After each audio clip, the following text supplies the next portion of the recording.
probably important. That was good, Danny. That was And good. we are live. Strategy, so that's probably Welcome how we're to gonna the go. initiative order. Nice. I love it. Who are you, my wife? Yeah, right. Thank you all so much for joining Jacob. us again tonight. I just caught that.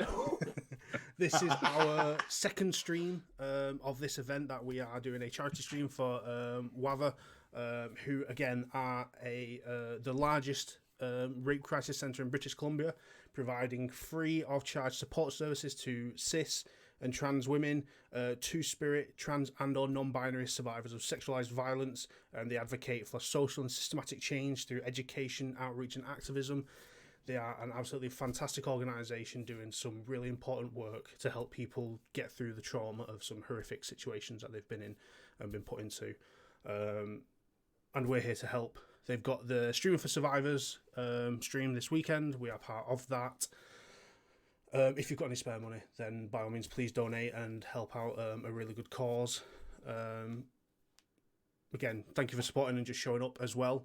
I would say sit back and relax, but we are not relaxing right now because this is going to be scary. That's all I'm going to say. This is going to be scary. So this is our level 20 Battle Royale team deathmatch.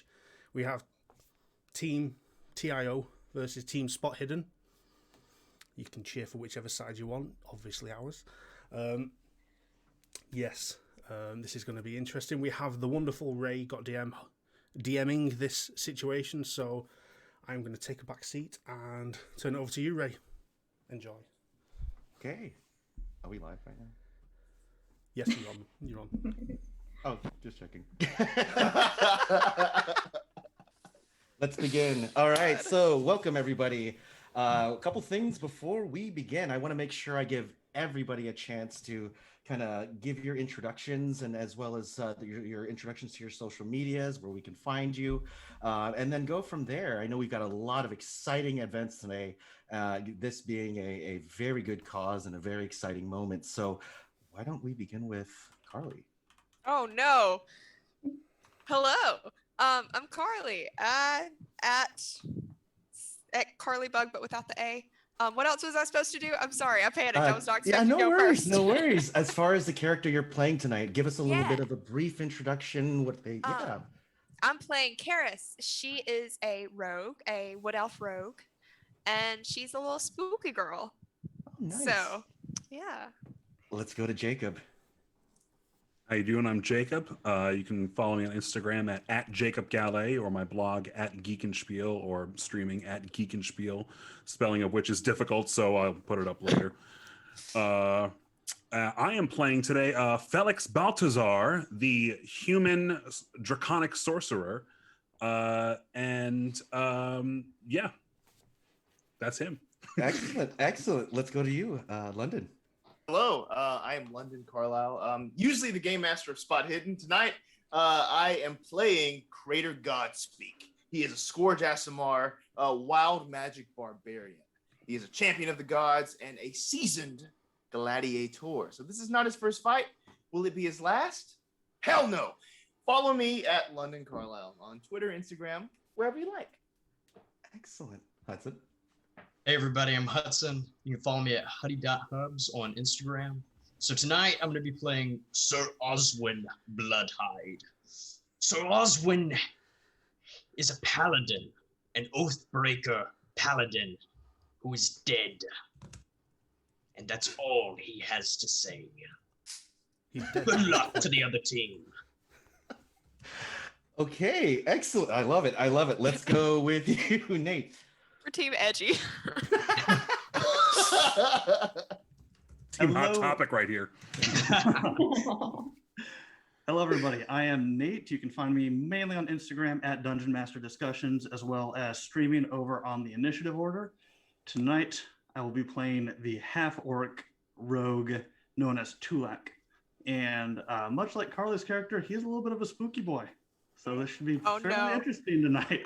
I think we did the same subclass. Sounds like it. And let's go to Bree. Awesome. Hi, everyone. My name's Bree. You can find me on Instagram and on Twitter at Brianna Flame, as well as streaming here on the Initiative Order through various shows. But today I am playing Tallulah. She is a water genasi cleric who really likes graveyards, let's put it that way. That's it. Oh shit. And Keith, why don't we go with you? My name is Keith. You can find me on IG at I am not Kevin Bacon and on Twitch, Aloha808. I will be playing Dobbie, who's a house elf disguised as a goblin today. And I asked myself, what would Harry do in a situation like this? And he would support his friends. So when they asked, I decided I will join my friends in this battle royale today. I don't know what I'm doing, as you can see by my background, but I think it will be a lot of fun. And Ray, does the audience in the thing acknowledge and applaud? I would say at this point, you would have some of the audience already there. In attendance today is going to be over 1 million viewers of Evermore. So yes, they have acknowledged you and welcomed his presence. I'm gonna look up in wonder and kind of wave at everybody. And as they get a little louder, I'm gonna reach in my pouch and I'm gonna start swinging my sock. And disclaimer, I do not abide or agree with anything by she who will not be named, who spouts other stuff. I just like Dobbie. Nice, nice. And let's go with round it out. Danny. I mean, first off, before we go anywhere, how cute is Dobbie? Let's just say Dobbie is cute. If you kill Dobbie, everyone will hate you. Just putting that out there before we get any London, further. that's your hint, London. Why me? But yeah, so I'm Danny. You can find me on Instagram on Chat for Traps or the Initiative Order. I stream on the Initiative Order. I'm part of the Initiative Order. I am playing Darius, who is a very beautiful, very debonair, bald Goliath vengeance paladin. He ain't here to mess around, but he is the best person in the world. He is gorgeous. He is in charge of everything. He is the white knight within this land. And we'll see what happens. What's his name again? Darius. Thank you. You're welcome. Oh my gosh.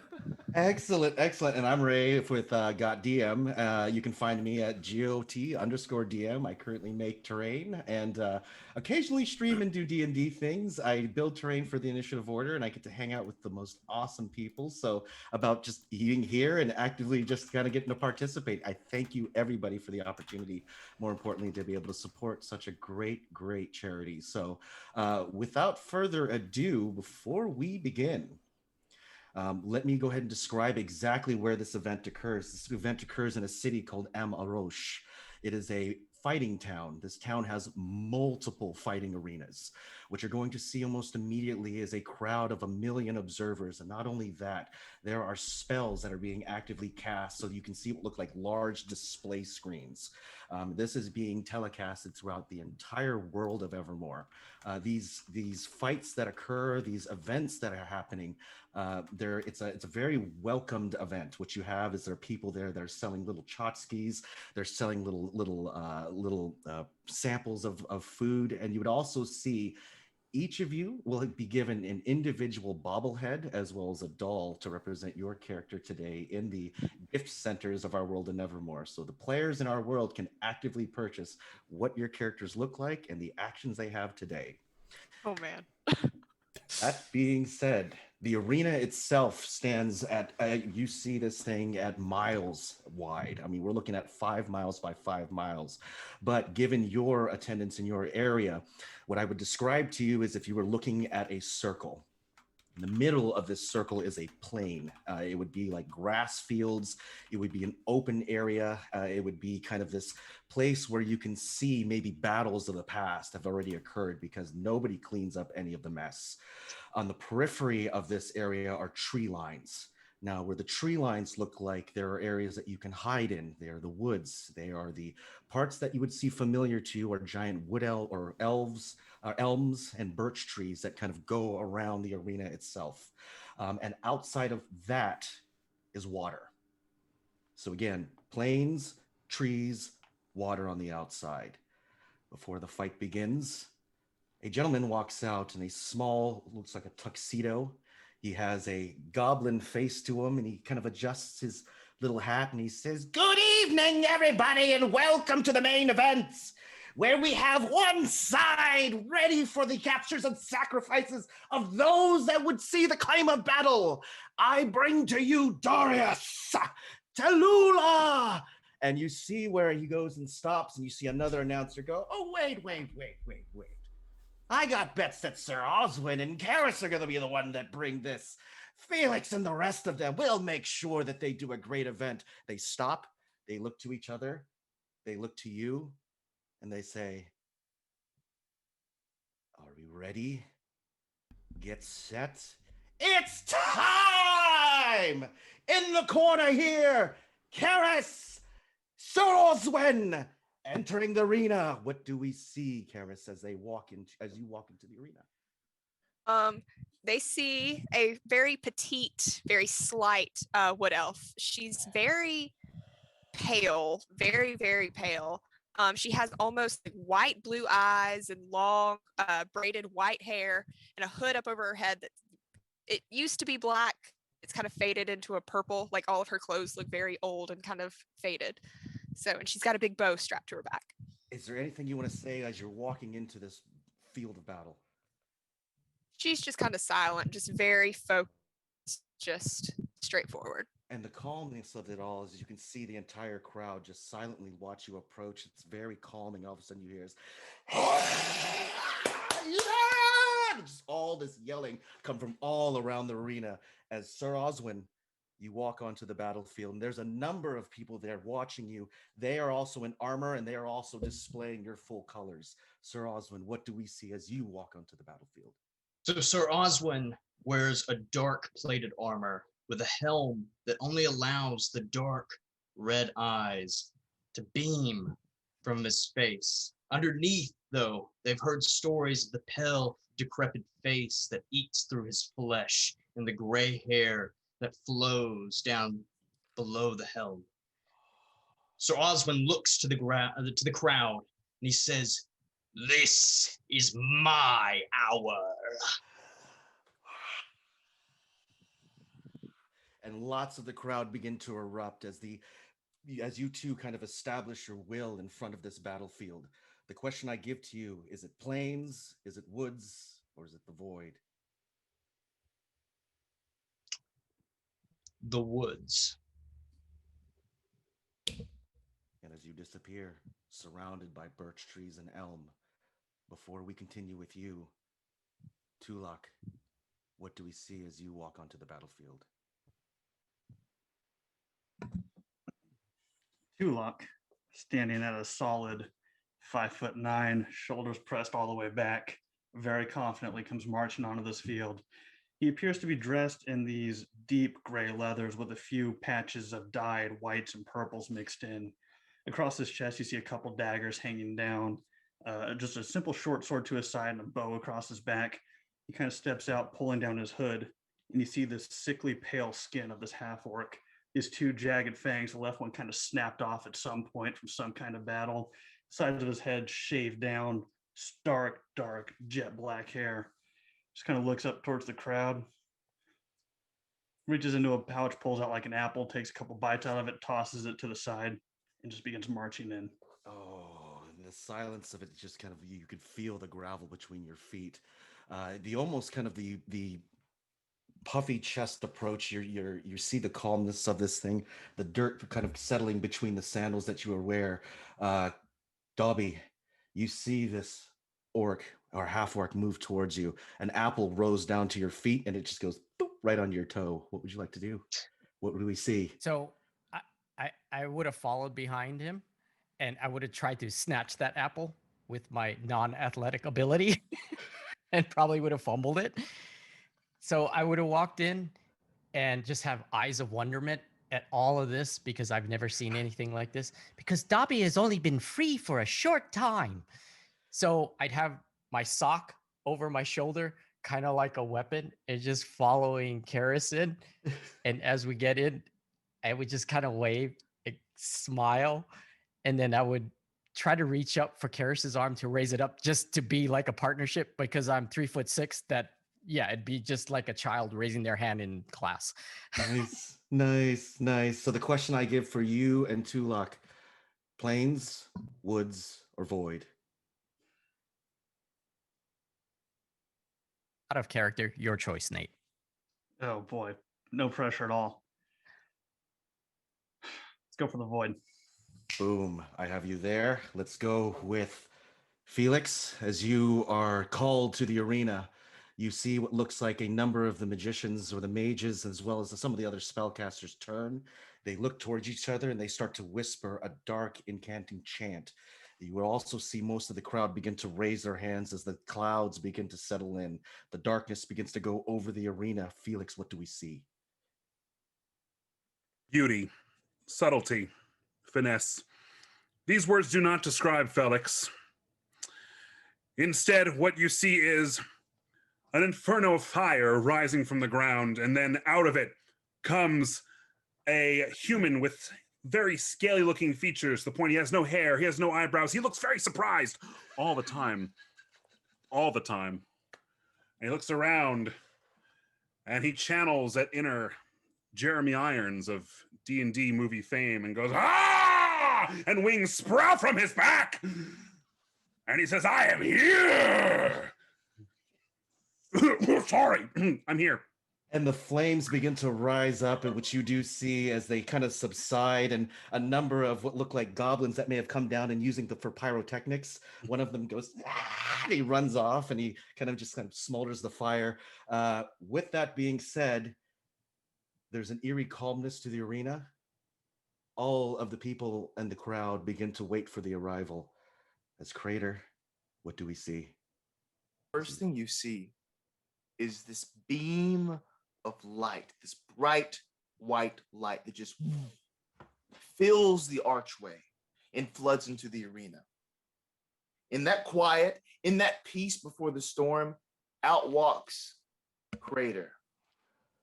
The crowd begins, and Crater waits for it, waits for the perfect moment to bang 3 times on his giant shield that he has there with his spear, and everything goes quiet. So what the people would see is this tall figure of about 6'9". The skin is almost just like straight jet black, dark, and the eyes, white beams of light, similar to the light that he just kind of walked out of here. Muscles, but he's just like, just built like a god. And in the silence, he shouts out, "Ia!" And everything continues from there. And what you see is those same 2 hosts look to each other, and they look at you and they go, "Plains, forest, or void?"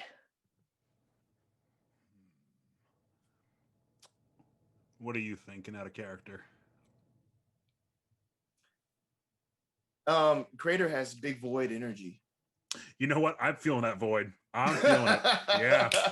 There we go. So you'll get you to the void. After this point, you see what looks like both of the hosts turn to each other and they said, "We have got a special event for you tonight. In exchange for just this small blip of time, we have asked for even those darkest to us to be presented here directly from the grave." And you see them just kind of look, and what seems to be the entire port of the center dais goes completely dark. And by the time it reveals itself, you see Tallulah. Tallulah, what do we see? You see similar to Keres, a fairly petite framed figure. As she becomes more visible, you see she is a water ganassi, very pale skin, almost seems to be glistening in the light. And all over her, you see like this faint design on her armor of like a skeletal figure across. And almost as she begins walking with every single step, it almost sounds like bone chimes are being heard in the wind. And as she kind of extends her hands up, you see a skeletal arm up in the air, holding what appear to be the scales of justice. Oh. And as she takes on kind of like a darker form suddenly, hi, and then she becomes very bright. And as this happens, you do notice the illumination does change from this darkness to a brightness. And at the same time, you see what looks like a green light shoot into the air from the western parts of the world, hit the clouds, and behind you, the air or the sky looks exactly like me. There's an aurora borealis of green light that is going to be playing to kind of welcome this event. At the same time, the doors open up and you see what look like warriors start to walk out one by one. Then there are what look like people holding roses. They hold flowers in their hand, and you can hear them just start chanting, Darius, Darius, Darius, Darius. And the gates open. Darius, what do we see? So, you see at first just a shadow kind of walking out, and then you see the hulking figure, 7.5 to 8 foot tall Goliath, pale grey skin, walk out with a shield in one arm, a warhammer spinning elegantly in the other, kind of spinning it up behind his back, grabbing it and spinning it around. And Darius walks out with his chiseled cheekbones, his plump lips, his beautifully bald head, and he's got like tattoos down his face that just accentuate these features perfectly. And he just steps out in front of everyone, spinning his warhammer, and then he grabs it, stops. His eyes go white, and he just focuses forward, tilts his head to the side, and goes, and brings the hammer down and goes, ready. And the last part about this is the same two hosts look and say, plains, forest, or the void. Bree, what are we doing? Void. Well, the thing is, there's 2 people in the forest. That's true. Oh. Let's go there. Yeah. I'll let Tallulah answer that question. I'll just Forest stand please. ominously. And you do see them turn around and they begin to snap their fingers. You are placed into the woods. The part that I'm going to look at, everybody, is the people in the woods. We will begin with you. Keres, Oh.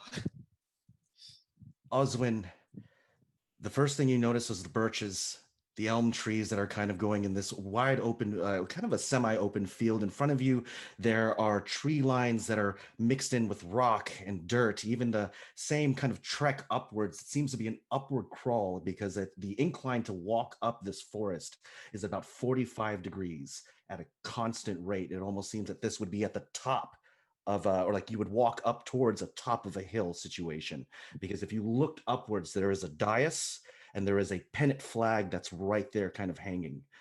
Same thing with Tallulah, same thing with Darius. At the opposite sides of this area, you can see what looked like that same pennant kind of standing there at the top of the hill. You can hear the sounds of the songbirds. You can hear the sounds of what look like different flora or different animals in the background making its roaring noises. Whenever you are ready, roll initiative. Oh dear. I got a nat 20. There we go. Let's start it off. All right. Oh God. And I also have +10, so I don't know if that matters. Jeez. Oswin? Oswin got an 11. 11. Let's go to Darius and Tallulah. Darius. 9. 9. Got you. Darius. Ooh, Let's go to Tallulah.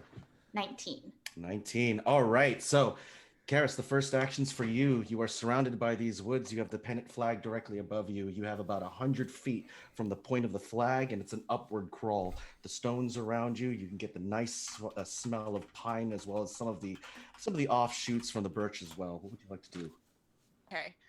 I'm assuming we're trying to get to this pennant flag. That would kind of be. And you're kind of looking at that, and what you can hear around you is, so everybody, let's see if they can take the hill. We've placed this part up there, but what they don't know is we've placed a little surprise right in the middle of the person that actually claims this. And they show this on the screen, a scroll that's been sitting up there in a golden case wrapped in an ivory parchment holder. Okay. I mean, I have like a lot of movement. What else do I have? 35 feet. Plus, I can dash action, spend my whole turn, all that. I just want to use as much movement as I can to get as far up this hill as I can. And one of the things that you're doing, Sir Oswin, what are you doing as well? Oh, sorry, that was, let's see, that was, okay, K, let me look at, sorry, I got to turn this out of sequence here. Let's see, let's go on 19. Tallulah, what are you doing? Tallulah will start walking in that direction. She'll just take her normal movement at 30 feet for Okay. it. However, she is also going to be casting Bless on both herself and on Darius. Okay, so when you say bless, what does that look like to us? Show us examples of this. Ooh, okay. So as she grasps a little amulet she has around her neck, she starts kind of just speaking under her breath, very, very faint, not able to be heard even by someone close to her. And it starts glowing this like dark energy as it surrounds her body. And you see almost like this figure behind her just kind of placing his hands on her shoulder, and then it moves over and places its hands on Darius as well. Nice, nice. And at that point too, Keres, you can hear as you're making your crawl up there, you hear is and the sounds of rippling that happen around you. It sounds like a giant would have sneezed out of nowhere. The light goes around, and Oswin, you can look up there and you can see this illumination happen the back end of the hill. What would you like to do? So Oswin seeks blood. So he would like to go and search out the other team members, perhaps on the other side of the mountain. And Sir Oswin has 30 feet of movement. Nice. And were you wearing? What kind of metal are you wearing? Plate mail? Like what armor are you doing as you're walking up this hill? It's plate. Okay, it's plate. And as you're moving up this, the weight of the plate mail is actually breaking some of the stone as you're stepping, and you can see where the agility of Keres goes, and she's moving around side by side and moving with the stone. There's just this wall of a person just climbing up this hill. Darius, what would you like to do? The power and the energy of the bless spell that has gone with you. Your actions. Yeah, so Darius is going to kind of adjust his own plate armor, which is beautifully polished, might I add, gleamingly polished. He's going to grab his warhammer and his shield, pull them together to his chest, close his eyes for a split second. His eyes burst open with white light, and he's going to cast on himself Avenging Angel. And he sprouts glorious golden wings. And I now have a flying speed of 60 feet for the next hour. Nice. And also I have, just so people know, I have an aura, which means anyone who enters my aura starts to turn there within 30 feet, must make a wisdom saving throw or become frightened of me. Nice. And with my new glorious wings, my 60 feet of movement, I will head towards the center. Now, what do we see when you're flying? Are you have any weapons out, armor out, or are you just flying? I have my shield in one hand, my hammer in the other. I'm just kind of almost like my body is just kind of gloriously floating in the air with the wings just pushing me forward. And one of the things as you're seeing this, as you're floating upwards, you can actually see what look like a row, about 6 paladins flanking you on the right, 6 paladins flanking you on the left. They all put their hammers through their chest and they go, "By rights of evermore." And they start to combine and they go right into you as you got strengthened. Your wings fly out and you take your ascension. Let's go to, while all of this is happening, Keres, you can feel just with the natural movement of the imbalance of magic, the ripples are starting to move, the plate mail moving next to you. It's this familiar smell of combat that is starting to overtake this area. Before we go on to your next action, what would you like to, or before we go into your next action, what I'm going to describe to this is the forest begins to shift as it begins to move inwards. I'm going to go to my people at the void in about, on this next round of actions. Keres, what would you like to do? If the forest is moving inwards, is it close enough how far inwards? I guess I should ask. And you're Sorry. seeing it as you take a turn around, and you can see that it's starting to move about 50 feet inwards right now. Okay. So it's coming that where it was. You had a I'm little bit of distance. It's now starting to move onto the hill. okay. I want to kind of fall back into the forest and kind of try to move with it and just kind of hide back there. And you kind of cover yourself, use some of the brush to kind of get your parts of movement, and you're noticing that the trees, as they're moving, again, it's a slow crawl upwards, but it is enough where you're actually seeing this. The trees alongside with you are preparing your movement towards the hill as well. Let's go to Tallulah. What would you like to do?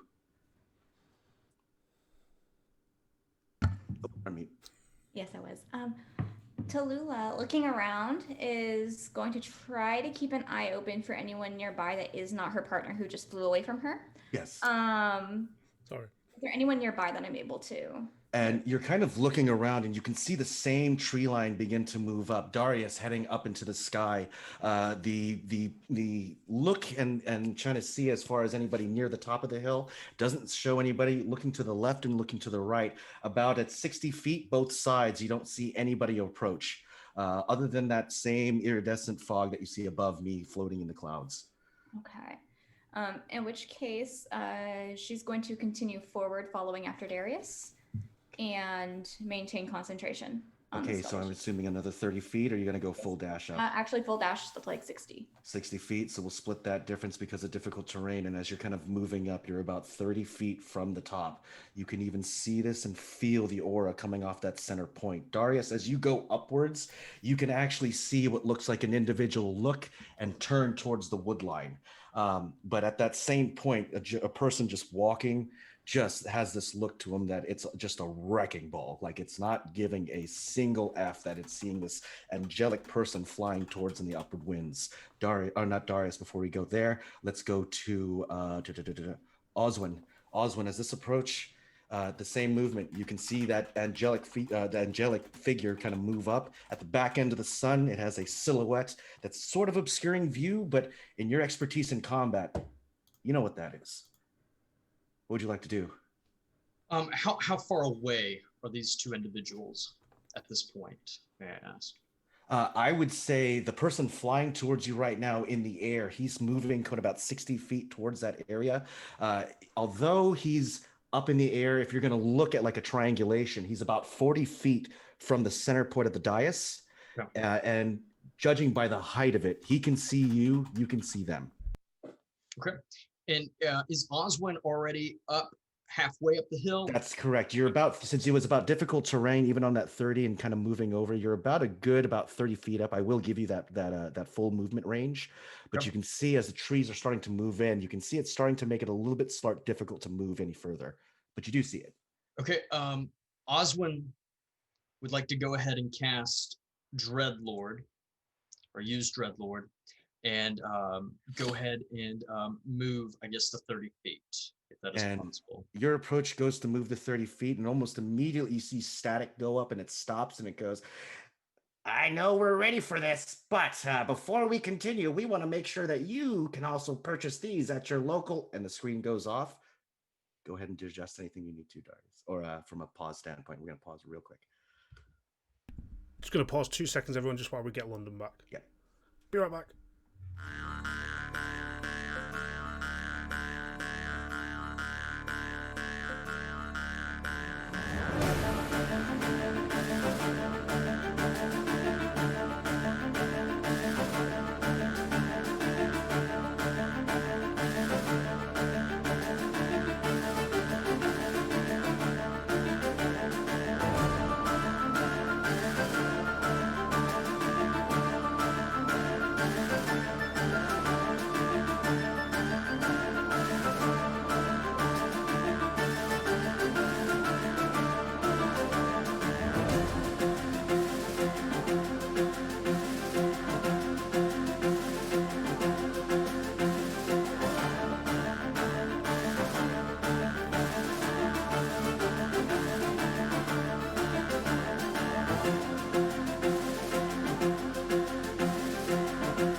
All right, welcome back from the break. So, with the arena that has currently happened, we've got a lot of activity happening in the forest, but I think this is going to be the most important part.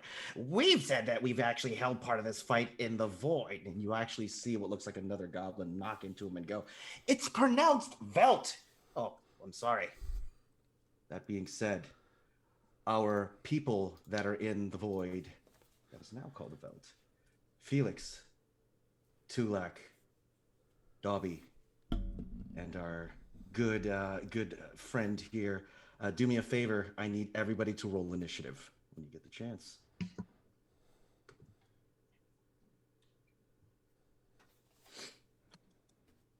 As well as you. And let's see. All right. Let's go from here. Felex, what'd you get? 13. 13. Excellent. Let's go to Tulak. 26. 26. All right, let's go to Keith or Dobbie. Dobbie rolled an 18. Ooh, okay. Let's go to let's see, Crater. 15. Okay, Crater at 15. So I've got so far in the order. All right, let's go to with all due purposes, let me describe to you guys what you see as the kind of the focus of the area begins to, or the defocused view of the area becomes comes into concentration. You do see what looks like there are upon 5 or 6 floating platforms. There are aisles that float in the middle of the air. You can see and feel the temperature up here is at about a constant 36 degrees Fahrenheit. The snow hasn't necessarily settled in, but other than the ground pieces that you see, rocks, the edge sides of the platforms themselves would resemble something that looked like a floating dirt clod. You look down, and it is a 100,000-foot drop all the way to the bottom of just emptiness. You go to focus, and you tell that darkness, although it would look like absolute, that is space. You fall. You may save, you may fly. You will be floating in space for the rest of your days. Tulak, you approach one of these platforms as you and Dobbie kind of land. What do we see? So as Tulak comes crashing down towards this platform, he's kind of just clutching onto his short sword with one hand, daggers on the other, lands kind of in a squatting position, kind of just takes in everything around him, watches for his friend to make sure his friend doesn't face plant or anything, and then just slowly stands back up, takes in a couple deep breaths, and just kind of composes himself, looks towards Dobbie and says, "Might have picked the wrong part of the arena here, buddy." Dobbie, this rather large individuals addressing you. One thing that you do see coming from some of the other floating aisles, you can hear animals that may live upon these things. Occasionally you see what looks like a displacer beast poke its head out, and in fact another head comes outward, sides of it, and tendrils that look like this displacer beast is at least 30 feet long from tip to tail. Let's go to Dobbie. What do we see? So I look at this weird looking creature and I look at my buddy Tulak. This isn't Hogwarts anymore, is it? I'm sorry, what? This isn't Hogwarts anymore, is it? Is that what Dobbie is very confused because that doesn't look like Hagrid's dog. Did you hit your head on the way in here? So And- I look at Tulak and I look at my clothes and I notice it's a little cold. So I would like to cast Mage Armor. I'm going to pull out a piece of leather and I'm going to roll it up in my hands and I will cast it. And when it appears, it looks like the uniform of Gryffindor for Quidditch. And aligned with you, you have the same kind of it's the same shininess, the leather itself displaying full Gryffindor regalia. About 200 feet away, Crater, you can see what look like these two individuals speaking to each other. the shifting of the actual star, of these floating isles, kind of obstruct the view occasionally, but within 3 minutes, their view comes in again. You see them, they can see you. Crater, what do we see though? That's important. Yes, so we see again, the first thing that you notice are those eyes like shining through this void here. And Crater is surveying these moving pieces and trying to calculate which piece can he jump on that will take him closest to the two figures on the other side. Ooh, so give me an investigation check when you get a chance. And while you're doing that, you can see this close amount of focus from Crater as he's looking over at these sides. While everybody else is getting prepared for war, you can see them grab their equipment. He's taking the time to study this very cautiously.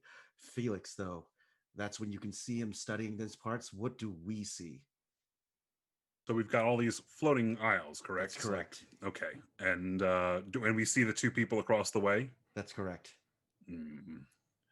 Well, let's see.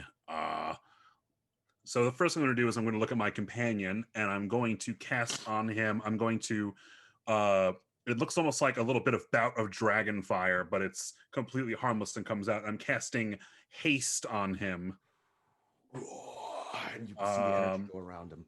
And he's just there, and so that way he can be a little quicker if he wants to be. And then I'll say, let's see what we see. And I have the dragon wings there that I've already sprouted out, and I take off into the sky a full 30 feet, because again it's only the distance of my movement, but at least to get a better view of what's going on above me as I look around. So what can I see from up there? You fly about 30 feet as a height advantage, and you can see, looks like the two individuals standing on the floating isle about 200 feet away from you. But the view that you bring up is at the top part of these floating isles. There is a cage, a rudimentary small cage that looks like more of rectangular in appearance. In the middle of that cage is a sword that has been placed inside this. If you were to look at this and recognize this sword has a very sharp blade on the side of it, and it actually has a V that's been placed at the hilt. A V that's been placed at the hilt. Yes. Okay. Do I know what that is? Not until you'd fly there to examine it, but you would see that it'd be at the top point of these floating isles. And in fact, your location, where you can kind of see all the people kind of spread out tactically, that top part, you can also see what looks like a creature moving in the woods, as if it is protecting it. How many feet are we talking away from me? You're looking at least 60 more feet. Oh, okay. So I turn back to Crater from my perch, and I tell him what I see. There's a cage up atop the isle there, but there's with what looks like our quarry, that word, the thing we need. And however, be on your guard. It looks like there's something guarding it. First actions for Tulak. What would you like to do? As you can hear the drums coming from the bottom. Am I able to see? You can see him. Yes, you can. And you also see what looks like Felex start to fly up into the air.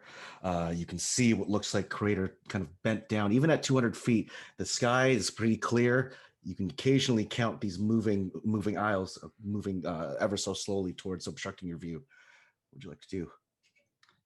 Fuck it, let's start this shit off. As I see Crater kneeling down, Tulak pulls his short bow off his back, notches an arrow. I'm firing at Crater. Go for it. Let me know what you got. First blood. Here we go. Ooh, that's not great to start off with. That's only been 18. 18 to hit, Crater. Yeah. The arrow whizzes right by you. You can see this thing moving, and in your experience in combat, it moves really slowly just because you know exactly how fast these things were to move towards you. How do you want to react to that? React to the arrow? Yeah. I'm just gonna follow it every step of the way stoically. And you can see it being shot by a half orc, kind of just holding it, and he kind of looks to you, see if you've any reactions. Obviously, it missed, and it may have been intentively that he's missed. Let's go to Dobbie. Dobbie, your first actions. What would you like to do? Sorry, Dobbie, on mute. I was muted. My first action was mage armor. You had mage armor up. What would you like to do now? Oh, okay. So I look over at Tulak. How far is Crater and how far is You're looking at Crater and Tulak. They're about 200 feet away. You have Felix Tulak is right next to you. Crater itself is about 200 feet across. You have Felix that's flying up in the air right now. There's a number of floating aisles around you that's moving. You could possibly move onto an aisle that's in front of you if you'd like, but there's also ones that you can go downwards. Think of it as you have an aisle up front, an aisle below.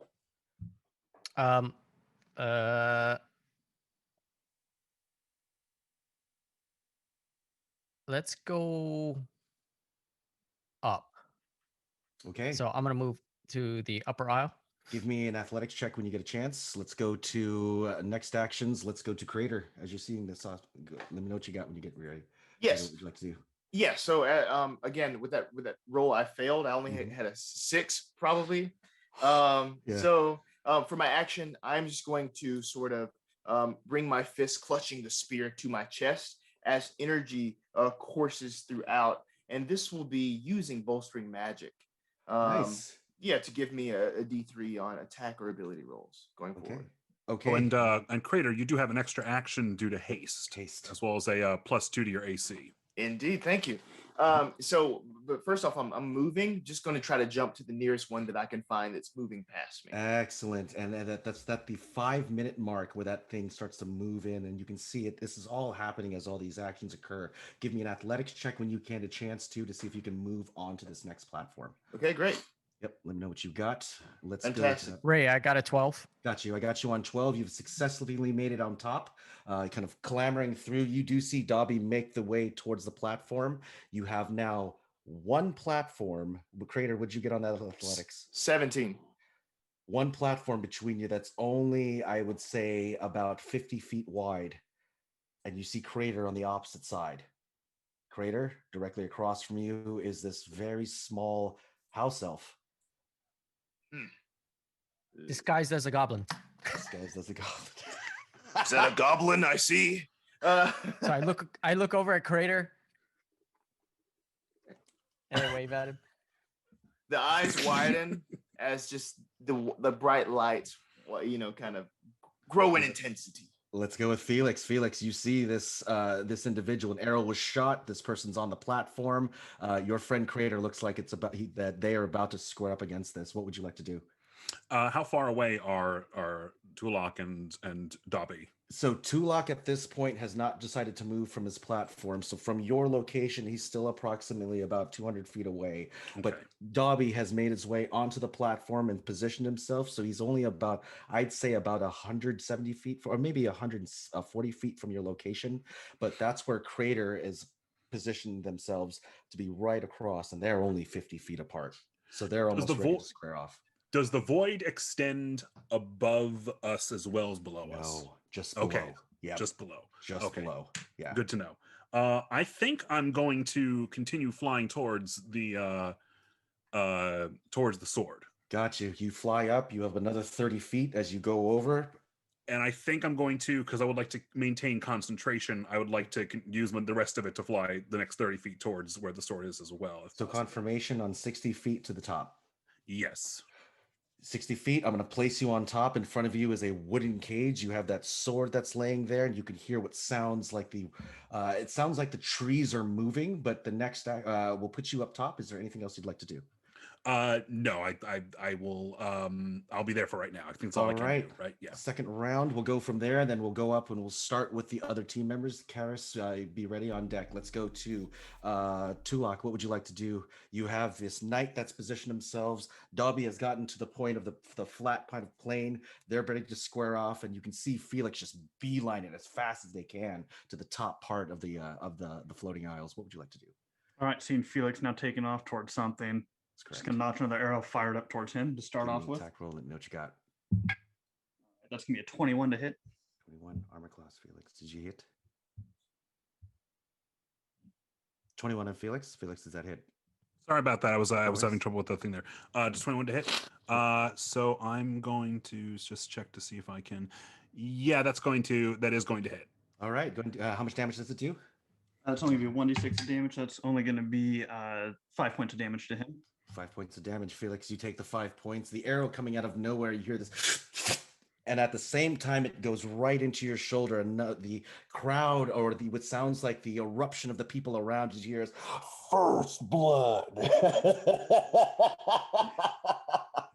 And all around, you can see these illusions of screens and television screens. People are passing what look like drinks to each other. They're kind of celebrating. They're exchanging money, and they're going, I knew he would have done it. That's my boy, Tulak. I knew it. I knew it.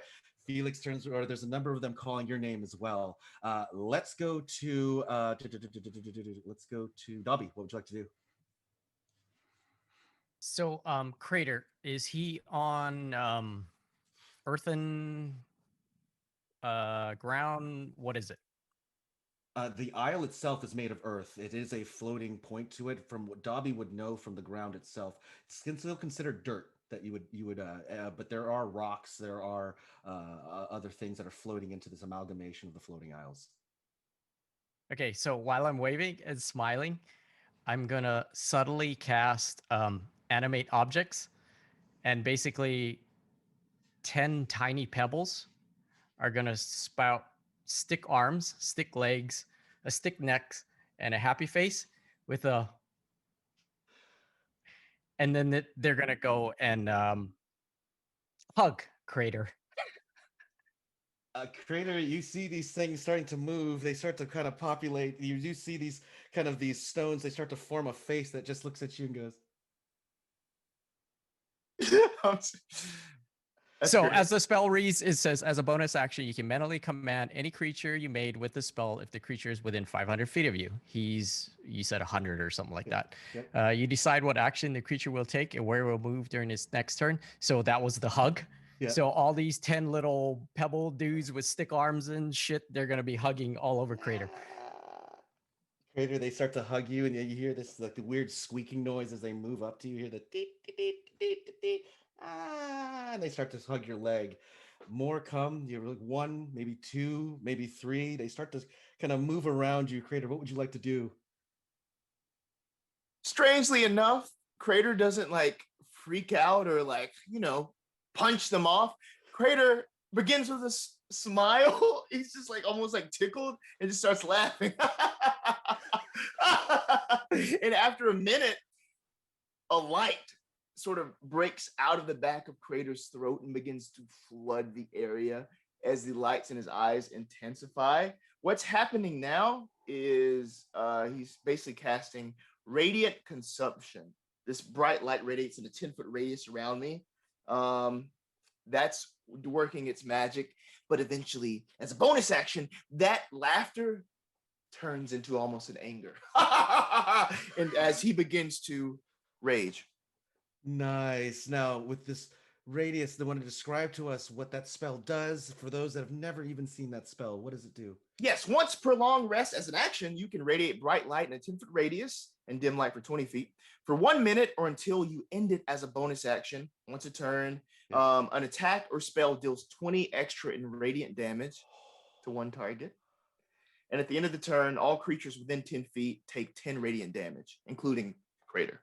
Oh, okay. Anything else you'd like to do as this all kind of activates the animated pebbles are all starting to kind of crawl up to you. They try to give you a nice hug. It doesn't seem like it's of violence, and they kind of stare at you with this fixated, pinned look. You have everything ready to go. Is there anything else you'd like to do? Just moving closer, as close as you can to the source of all of this.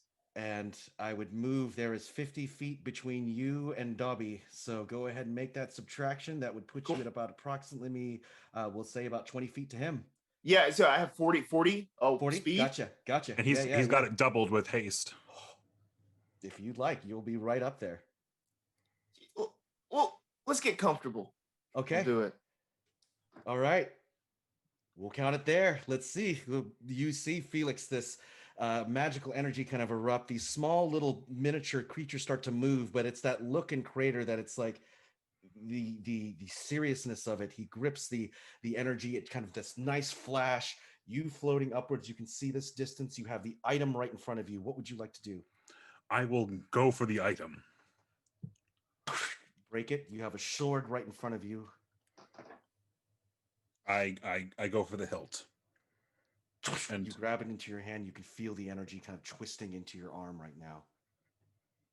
power. That is a Vorpal blade. Ah. I am not proficient in swords. So you have a Vorpal blade, and for the most part, it holds it in his hand, and you can tell the how can I say this? Not knowing what it is and it's for, you have it on your hilt, you feel it, but it definitely doesn't feel like as far as a martial prowess other weapon that you used to. This is a mighty weapon for somebody else. And I would like to fly, see if I can get it to as close as Crater as I can with it. Okay, so I'll put you towards Just that descending avenging angel style with, like, sword forward. So I have a question, since he doesn't technically know how to use it. Are you flying towards the give, or are you flying towards the point? I just need to know. I'm flying to give, but I'm going for style points. Gotcha. That's all I need to know. Let's go back to the people at the forest. So while this all settles out, you have Keres that's moved over to the tree line. You have Tallulah that's actually positioned themselves. Darius flying over it, and Sir Oswin kind of gripping his weapons and seeing this person approach with these angelic wings. Let's go to Keres. Keres, going towards the area to the trees. The trees begin to whisper to you and say, "There's not much time. They're going to be closing it again. Most of the tree line's going to be moving up. You need to be fast." And you can see that there are other elves hiding behind the tree, pushing these things towards. Keres, what would you like to do? So I'm not supposed to be in the tree line. Okay. I would like to just kind of still hug the edge of it, not go fully inside of it. See if there's any sort of brush or anything I can hide in, and just kind of continue up and almost diagonally so I can kind of get around closer to everyone else while still climbing the hill, and just see if there's somewhere, because I have Mask of the Wild. So if I'm like lightly obscured, I can take the hide action. And I just want to do that and So hide the as best question I have to give to you is, if you go 30 feet diagonally, are you going to dash 30 feet around or more to the right or to the left? To the right. So as you're going about 30 feet to the right, and the first thing that you're noticing is that you see what looks like Tallulah walking up the hill. She comes right into view at about 30 feet, and you see her see them right pinpoint. Any actions beyond your 30, what would you like to do? Okay. I want to hide. Take my bonus action to hide. If there's somewhere to hide, or is there not? And as you're doing that, you're kind of crawling down lowards. Because of the experience you have with nature, one of the things you're seeing almost immediately as the vines go around you and try to protect you, there are some of the mushrooms are shooting clouds into the air to kind of obscure the view. So you feel like you're hiding right now. Is there anything else? Okay, cool. Do I still have an action left? You've moved over from the 30 feet. You've made your bonus action to hide. Right. Is there anything else that you may have? Okay, so yeah, I still have my full action. I just want to take a pot shot at Tallulah. Okay, go for the attack roll. And I'm hidden, so I believe I get, unless a feat counteracts it, I get advantage and also sneak attack. Yep. Okay. Sorry, I have to roll everything at once. Oh, it's so hard. I have so many dice. Okay. That was a 22 to hit. That'll hit. Is that it? Okay. Oh, yeah. And that's, I have to just keep going, because I got to add all these Oh, up. no worries. Yep, I'll let you do get your back to thing you. right there. So let's go to Tallulah. You do see an arrow go, and I'm assuming it was an arrow, Keres? Correct me if I'm wrong. Yes. Yes. From an my arrow longbow. go, I should have said I and the pull out my longbow longbow. itself whisks, and you hit a right into your shoulder, wincing of pain, but obviously it's not kind of demotivated you. You now see Keres to the left of you, approximately about 30 feet. What would you like to do? Hi there. Let's have some fun. And she's gonna raise her hands up. This giant spectral guardian's gonna appear immediately in front of her. The armor it's wearing is emblazoned with the symbol of Kellamvor. I'm gonna be saying, "Why don't you get a little closer, honey?" And you take 45 points of piercing damage as that arrow hits. The guardian itself kind of just picks itself up and puts it in position to protect you, and put itself in position from Keres's approach. But that shot from that arrow was pretty accurate. Anything else you'd like to do, Tallulah? No, that'll be it. Okay, the stone guardian is in place. The armor kind of fixated, the weapon kind of drawn in. It's lowered its body even to its legs to kind of do a squatting approach because to ensure that you can't get shot. So it's positioning itself in between you and Keres. Let's go to Oswin. Oswin, you have this floating person, the floating person. You also have Keres that's moved to the right, and there is active combat being had over there. You can hear the arrows and you can hear magic. What would you like to do? How far away is Darius? Is he under 30 feet? So Darius, as that approach, he's still flying in the air. So it's about, you've got about a good, I would say 60 feet from top of that actual, or I'm sorry, last time we checked on this calculation, about 50 feet from the top of the hill. Okay, and then Tallulah, is she, or yeah, are they? Yeah, Tallulah to the right of you, she's around the hill, but given the position that you actually had Keres move around, you would assume it's all but like 30 feet to the right of you that you would be able to get contact. All right. Okay, so, yeah. Oswin is going to look with the shroud of darkness that is, taken hold of him because of the Dread Lord ability. He's going to look up at Darius and say, perhaps another day. And then he's going to head for Tallulah. How many feet do you want to move in that direction? Let's say 25. 25 feet. You put you about 5 feet. Oh yeah, concentration. Yeah. 5 feet from as you're moving to the right of you, you can actually see what looks like a stone guardian being in place. Keres says, you know where she's hidden, but she shot an arrow from her position. You're about 5 feet from Tallulah. What would you like to do? So Oswin has these two long swords from two different ancient fallen civilizations that he's taken hold of. He pulls out one of them, looks at Tallulah, brings it up with a mighty stance and says, do you fear death? And goes in for a neck slash. And so he just came near me, correct? Yes. Okay, I need you to make a dexterity saving throw. Oh, there we go. And who? It's a DC is 19.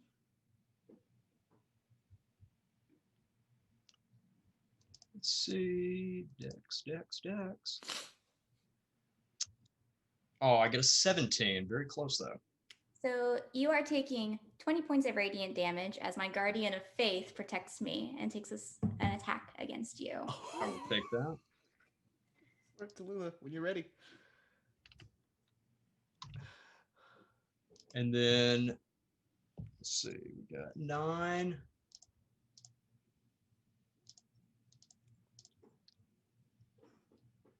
All right, and Oswin made a, let's see, that'd be a 20 on the attack.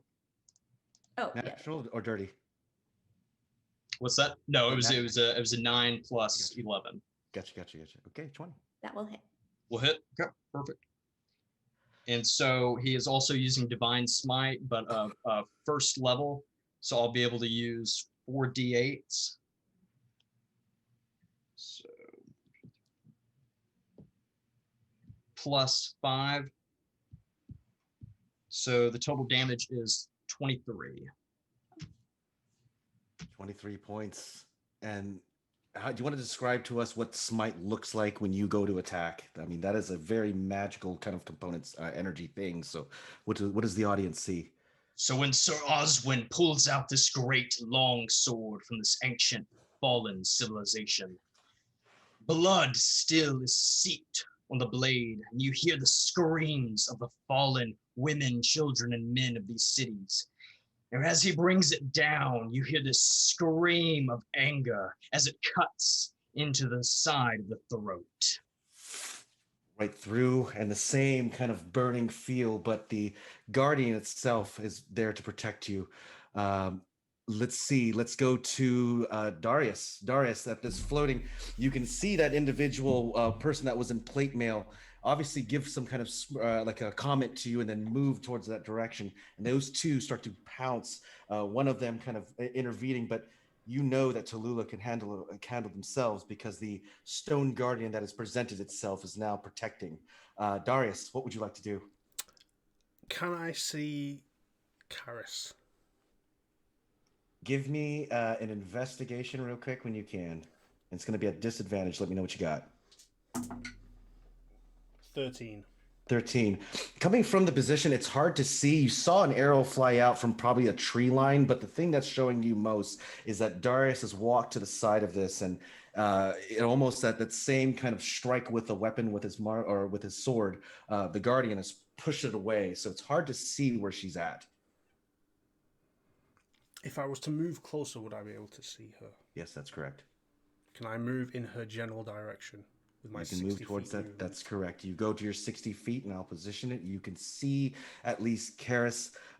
She's behind a tree line, but it would be at least a disadvantage if you wouldn't try to attack or shoot an arrow at her, because they are positioned in a way where they can kind of keep light cover or heavy cover and still fire their arrows.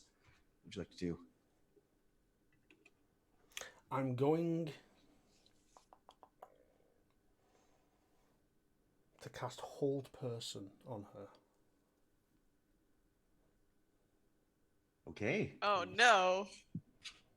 Keres, when you're ready. Okay.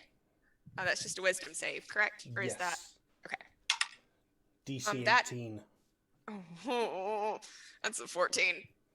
Oh, Darius, would you want to describe to us what Hold Person looks like in your eyes as you're casting this and you got the target?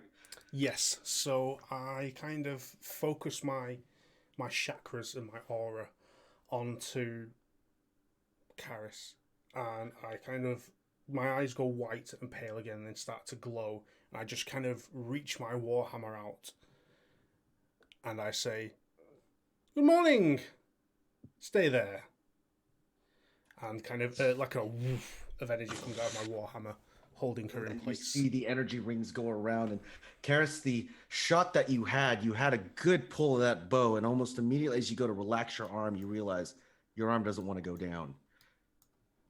Keres, first turn or first actions, what would you like to do? I mean, I can attempt the saving throw again, correct? Yes. Okay, that's all I can do. That also, is, as a bonus action, Shield of Faith. Can I do that? No, I can't. Never mind. Oh, no, okay. 26. 26? Is that enough? Yes.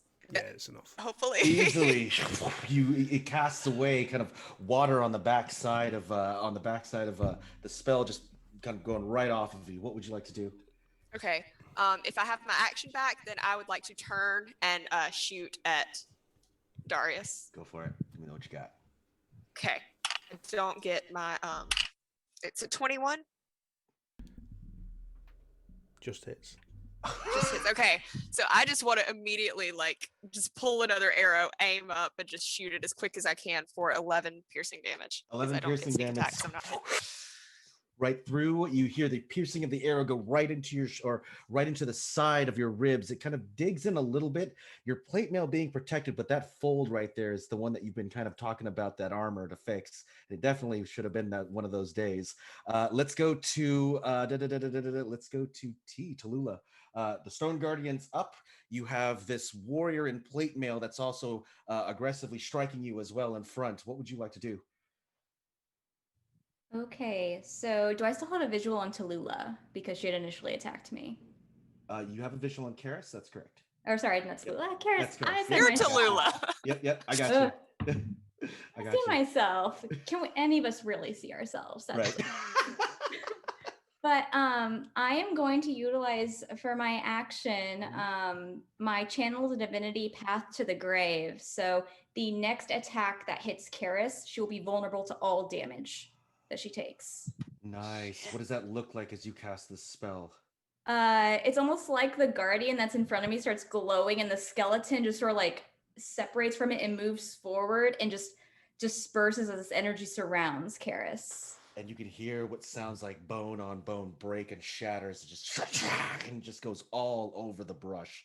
And they seem to be floating in space, or in the cracks and the bone fragments hitting to the ground. Let's go to. I'm sorry. Can I have a bonus action too? Absolutely, yeah.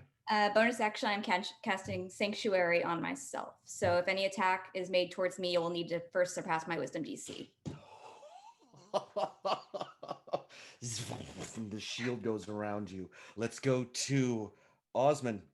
Osman, that the original target that you had tried to swipe with the blade. Now you can see as they are just weaving the winds of magic around them.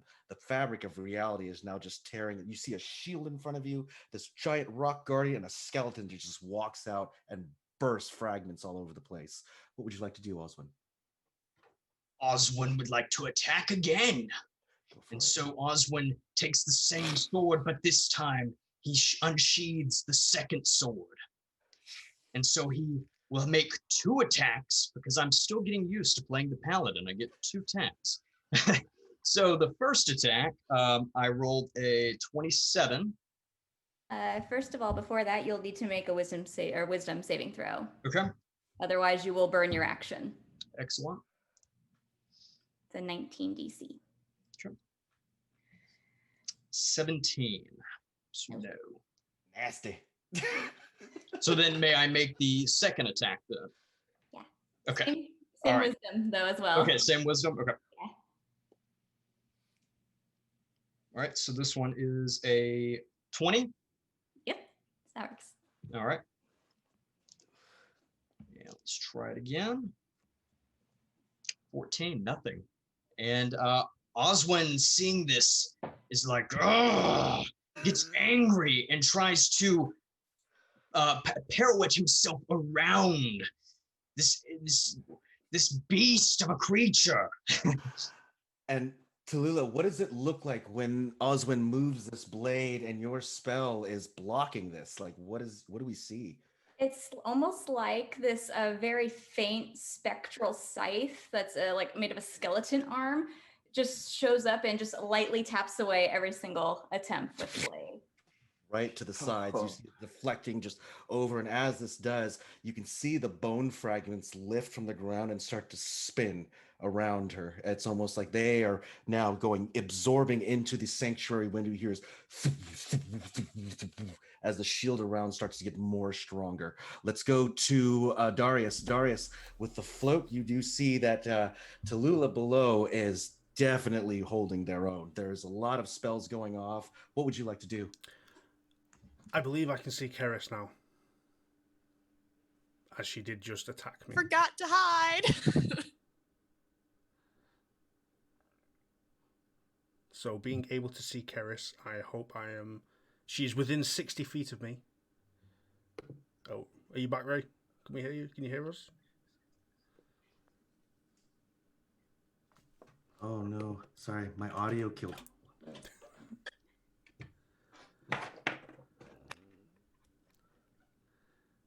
You can do it, Ray. We believe in you. Thanks everyone again for coming out to watch the stream today, because it's a great charity. WAVA's fantastic. Thank you again, Spot Hidden peeps. I'm so happy you guys are here, and Keith and Jacob specifically for being our raffle winners and being able to come and lead us to either victory or death. No pressure. Lead. You good, Ray? Yes, I'm back. Okay, so hopefully I can see Keres now, and she's within 60 feet of me.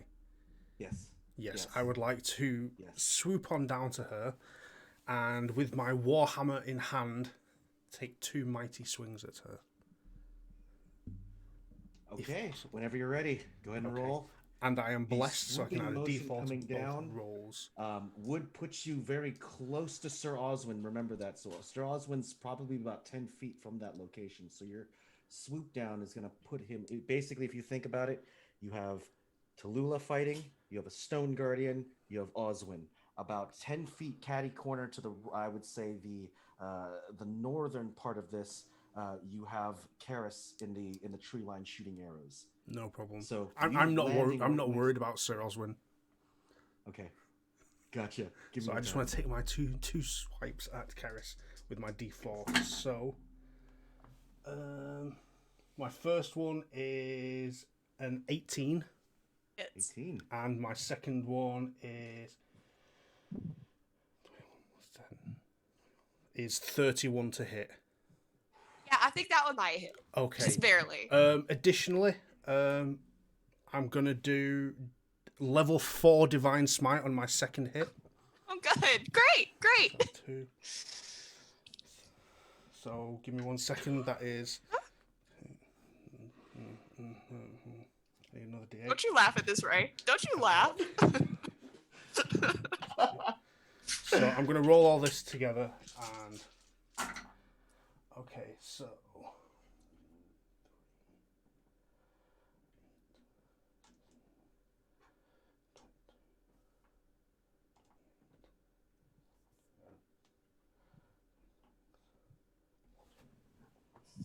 Oh no.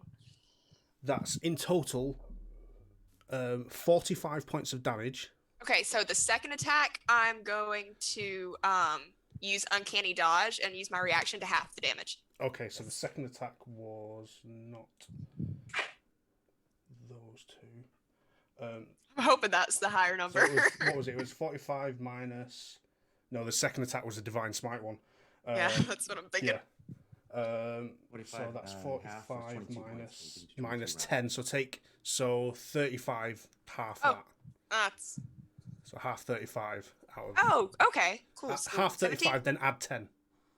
27. Yeah. Okay. And the way I'm going to do it is I'm going to bring my hammer, kind of swoop in, bring my hammer down. I go, I'm Darius. And then I swoop it back up and go, you're welcome. As the Divine Smite just goes. Out of it. Jesus. And, How much did the Divine Smite do? The Divine Smite, as it kind of hits and I say you're welcome, like just white light radiates out of the end of the hammer as it hits. Keres, getting this rude awakening of the position that they're in. The first swipe hits, but that the first one that hits you, it's enough to get a good tinge to it. But that second one, you see it kind of glow with the hammer. Using your instinct to unnatural or to uncanny dodge, you do a backflip, but that's enough to just graze you and damage you a little. Keres, what would you like to do? I'm sorry to interrupt. However, that first attack, she needs to take double damage because of Path to the Grave. Oh yeah. So it's actually 90 points. If it was 45 points of damage. No, the whole thing was 45. Okay. Second one was halved, so 35 was reduced to 17 plus the original 10, which was 27. So it's actually 37. Okay. Fine with that. Jesus Christ. Wow. Okay. Remember me. Thank you, Tallulah. Oh, no. I'm glad I took the tough feat, man. Right. All right, Keres, what do you have? This hit, Okay. and the one thing that it does hit you is as this hammer hits you, that second one, those skeleton or the shards of bone that were floating around automatically connect to Darius, and it just seems to amplify his attack. Shit hurts. I'm just going to. Did you fly back away from me? You said. No. Okay. I want to bonus action disengage and try to get some distance between us as best I can, and then I just want to just shoot. I mean, I just kind of roll back again, and then just as I come out of my roll, just shoot.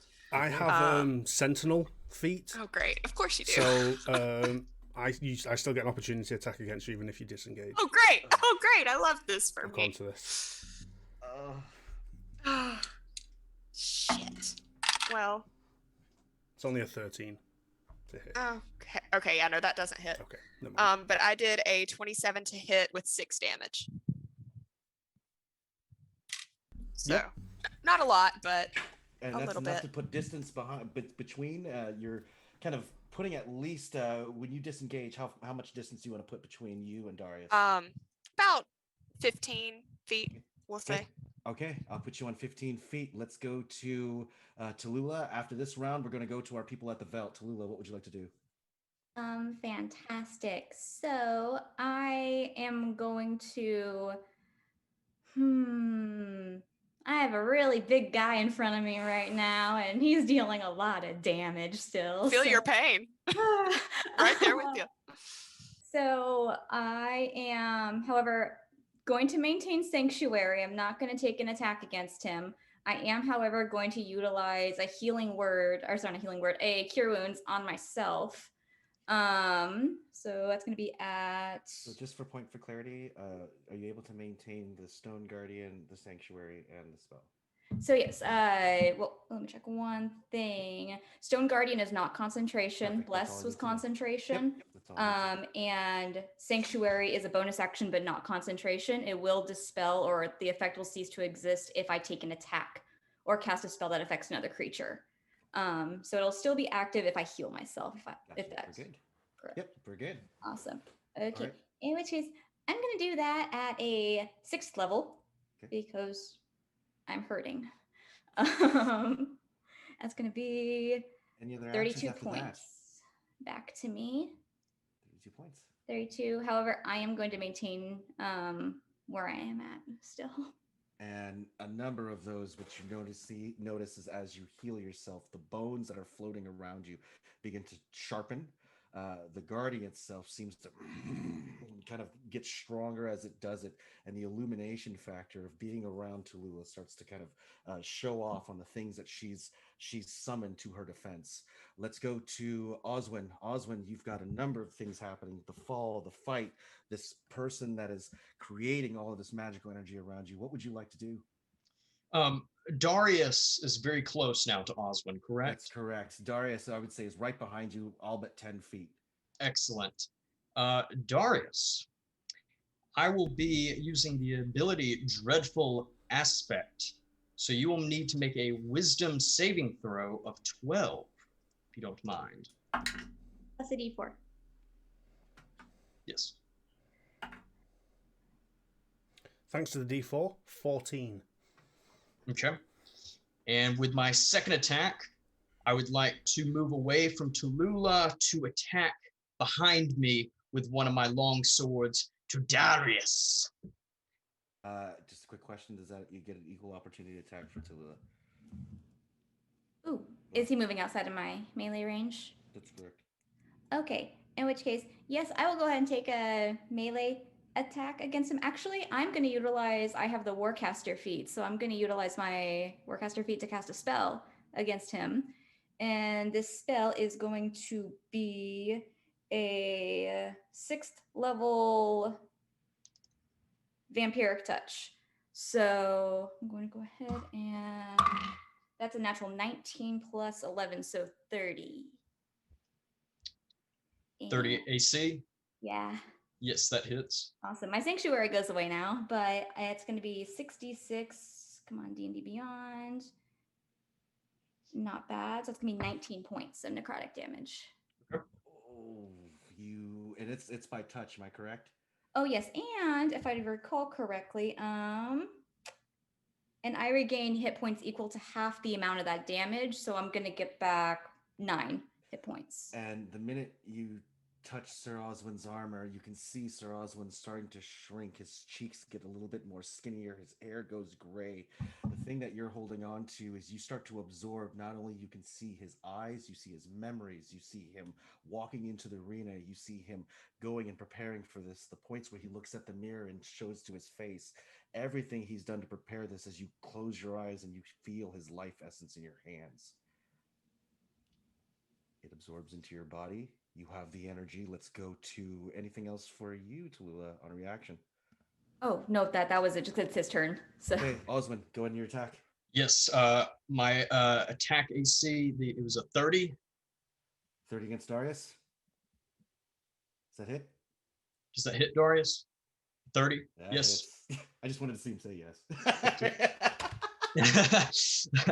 Go ahead, Oswin. Do your do. Let's see. All right, excellent. So Oswin will be using a level 4 Divine Smite.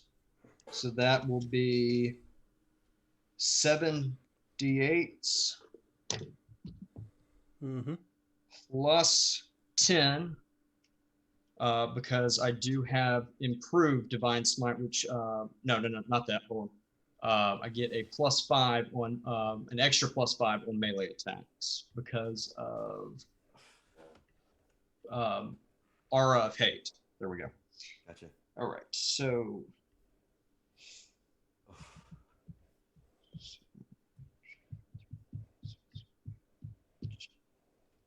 42 damage, please. Wow. Okay, 42 points of damage to Darius. Darius, make your adjustments. I'm going to use, as a reaction, Stone's Endurance to reduce that by 1d12 plus 2. Reduce that by 7 to 35. Okay. Okay. Anything else? And Sir Oswin on the Deal. strike as you kind of go over to Darius and you connect. Darius looking over, you feel that this Sir Oswin has kind of changed targets to kind of concentrate on you per se. The cut that you had on the back of your, or the long side of your back, has kind of renewed the fact that he is there. Darius, what would you like to do?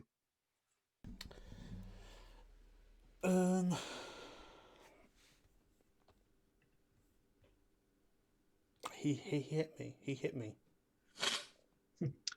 I did. He hit me. I did. I'm not happy about this. And I wasn't even facing him. Where's the honor in this? I'm going to look at Keres and go, 1 moment, please. Turn around and just be like, backhand 2 big swings at Sir Oswin, please. Good. I'm Tulak blessed, next. so they get a D4. Let's see. Oh, they kept rolling for ages. First one is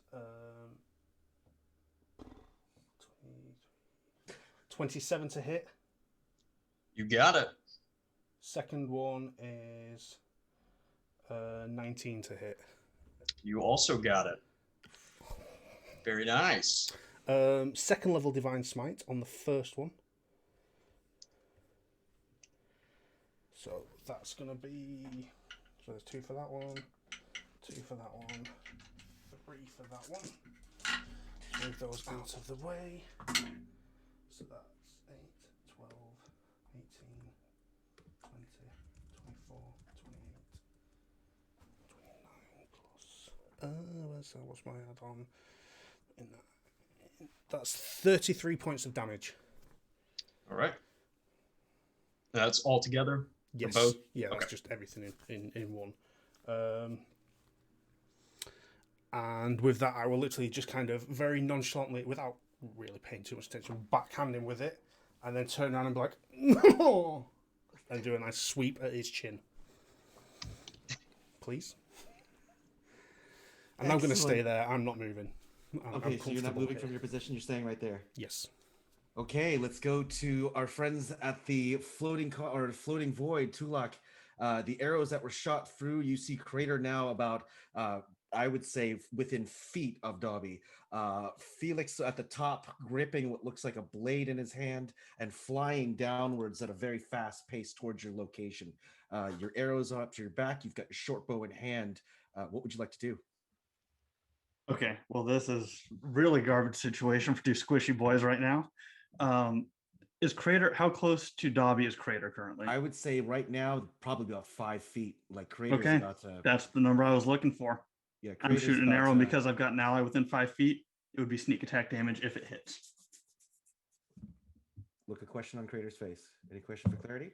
Oh, well, yeah. So there's one thing I forgot to mention on me, like raging. So there's something simultaneously happening now. I don't know when that will come in, but Oh, we'll put you at rage. okay.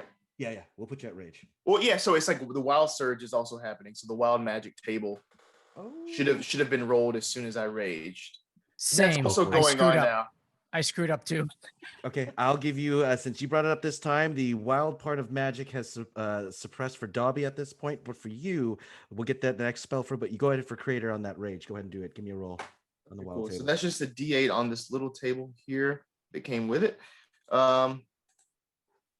So I rolled a 2. That is, I teleport 30 feet to an unoccupied space I can see. Until the rage ends, I can use this again on each turn as a bonus action. And where would you like to go? You're about 5 feet from Dobbie. If you'd like to move in a distance, what would you like to go with that?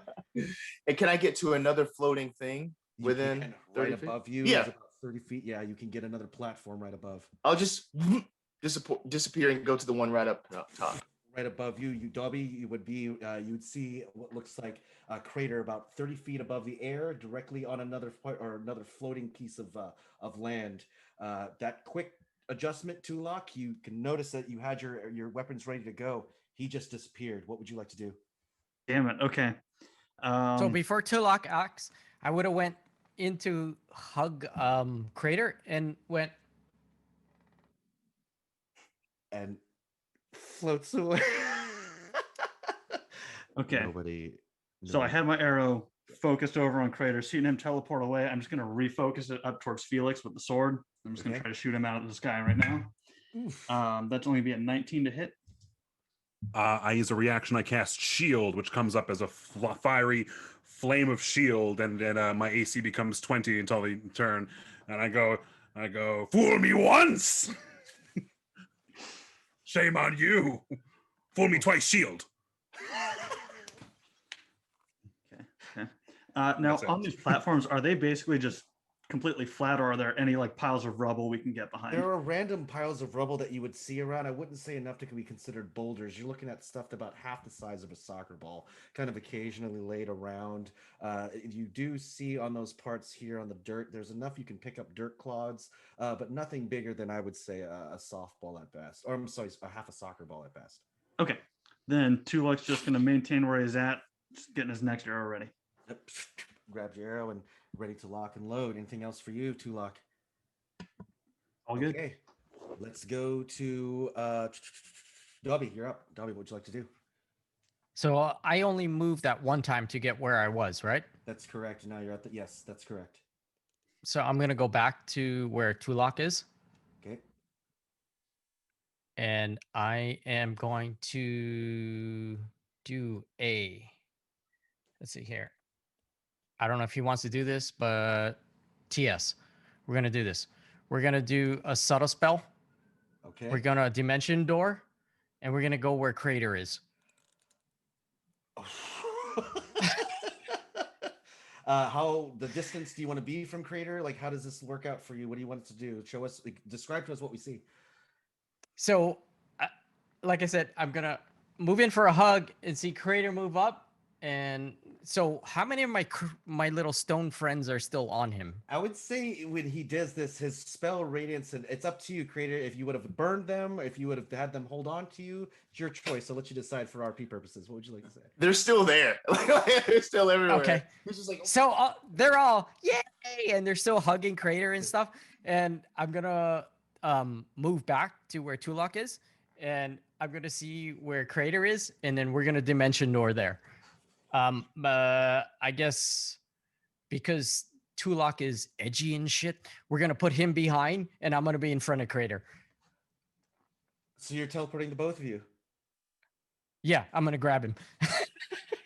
Here comes All right. Sneak Attack the musical. I love it. Oh my gosh. And that's the part too, Crater, is you kind of your wild magic puts you at the top of this, and you notice you're right above. You look down and that's the other thing is I gotta roll for wild magic because I kept Don't screwing forget. up. Like I told you, I'm rolling every time I cast. Go ahead, go for it. And I rolled a 14 and a 19. Let me look at the table real quick. Go ahead. 14 is you cast confusion centered on yourself. 19 is you cast grease centered on yourself. Let's do confusion. I have no fucking idea what that is. So anybody with D&D experience on this cast, please tell me what that is. Wow. Okay. Why don't we do this? Because really, Dobbie is confused because this is not like Hogwarts. We don't do these things at Hogwarts until the last movie. Oh no. Okay. So let's break this down to the steps that you've done. So do me a favor, roll a D10 for me. Okay, hang on real quick so I can figure out what the D10 is, because. And by the way, give me a wisdom saving throw when you can. All right, D10 is a 7, Ray. Okay. Wisdom saving throw is a. And hold on, before you say anything there, I need a wisdom saving throw from London as well as from Crater as well as from Tulak as well. Out of character? Sorry. In character? Not sorry. And let me know what you got. I got 20. We're good to go on that. What you got, Crater? That was a 10-do. Okay, we'll let you know what happens there. Give me what you got, Dobbie. Dobbie rolled a natural 1. I need both of. Okay, so Team TIO, please roll a d10, and I'll let you know what happens. We both do, or just one? Both of you. Oh no. I critted. I got a 10. Okay. What do we got for you, Tulak? I got an 8. All right, excellent. So, give me a d6 roll when you can, Tulak, because I'm going to give you a free hand-to-hand weapon or a free attack real quick. I'll let you know what happens. Oh boy. That's a 2. Okay. By next turn, if you're, or well, I'll go from there. You're going to be give me an attack roll when you can, and I'll describe exactly what happens as you're doing this. The confusion spell from the wild magic that you had cast upon it dissipates. Crater, being this godlike figure, definitely just brushes it off. But you see Dobbie just look. That's not the part, because Tulak's eyes now are pointing in 2 random directions. And now he makes an attack, and you see him attack Dobbie instead. Dobbie, what's your attack? What's your armor class? Tulak? Not very much. I think it's 14. 14 against Tulak's attack roll. What'd you Okay, get? thank God I missed. I only got an 11. Excellent. So it is a dodge move, but for the moment Tulak freezes, you see one eye start to look upwards, and the other eye just starts to randomly look in confusion. There's a part here where it's just, you have a look on his face that the energy is kind of manipulating kind of the direction he has. It tries to spin him around, tries to move him around. Crater, what would you like to do as you see all of this happen around you? It's your actions. There's a lot going on. Yes. But they're both in melee range, right? That's correct. They are within melee range, and it's almost that look of like the spell being cast. Dobbie is just looking at you innocently, and the one that's behind you has no idea what's going on. Like, it's just making a strike against Dobbie, striking against air, like.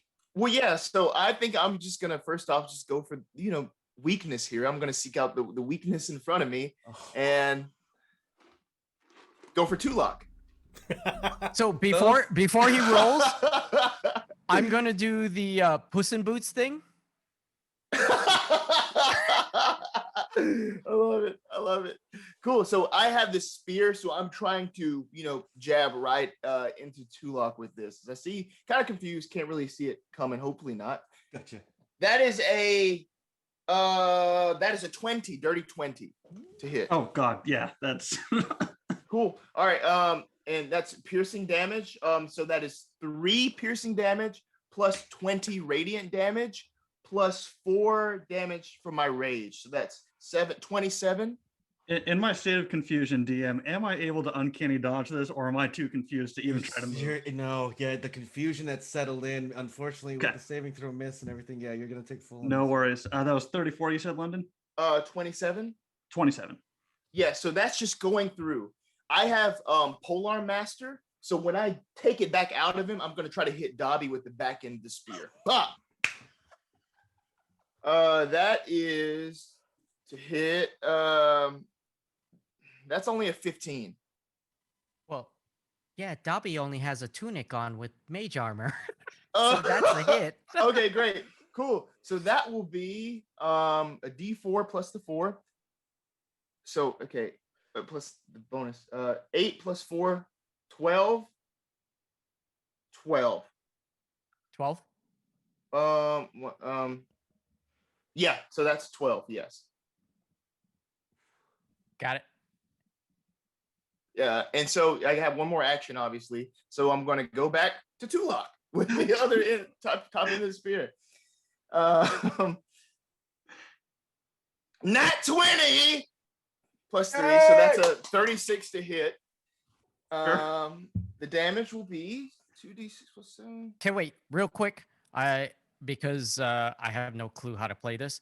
Does Ben Luck come into play here? It says when another creature you can see makes an attack roll, an ability check, or a saving throw, you can use your reaction and spend 2 sorcery points to roll 1d4 and apply the number rolled as bonus or penalty. You can do so after the roll, but before any effects occur. Does that apply to a nat 20 or no? It wouldn't. I have no clue. So in this case, I consider it a crit. As far as it, usually with the nat 20, I usually don't allow it to affect it by much. Okay, but that's cool. Good to know. Okay. Thank you, Ray. Yep. Go ahead, Critter. Sorry, yeah. Tulak. So that's only 13 damage this time. Only 13. Cool. As I come through. Only 13. That's fine. Oh. Anything else, Critter? I'm not even going to try to get out of this. That's it. And let's go to Felex. The approach that you see, they are stuck in. You are flying down. You have the approach.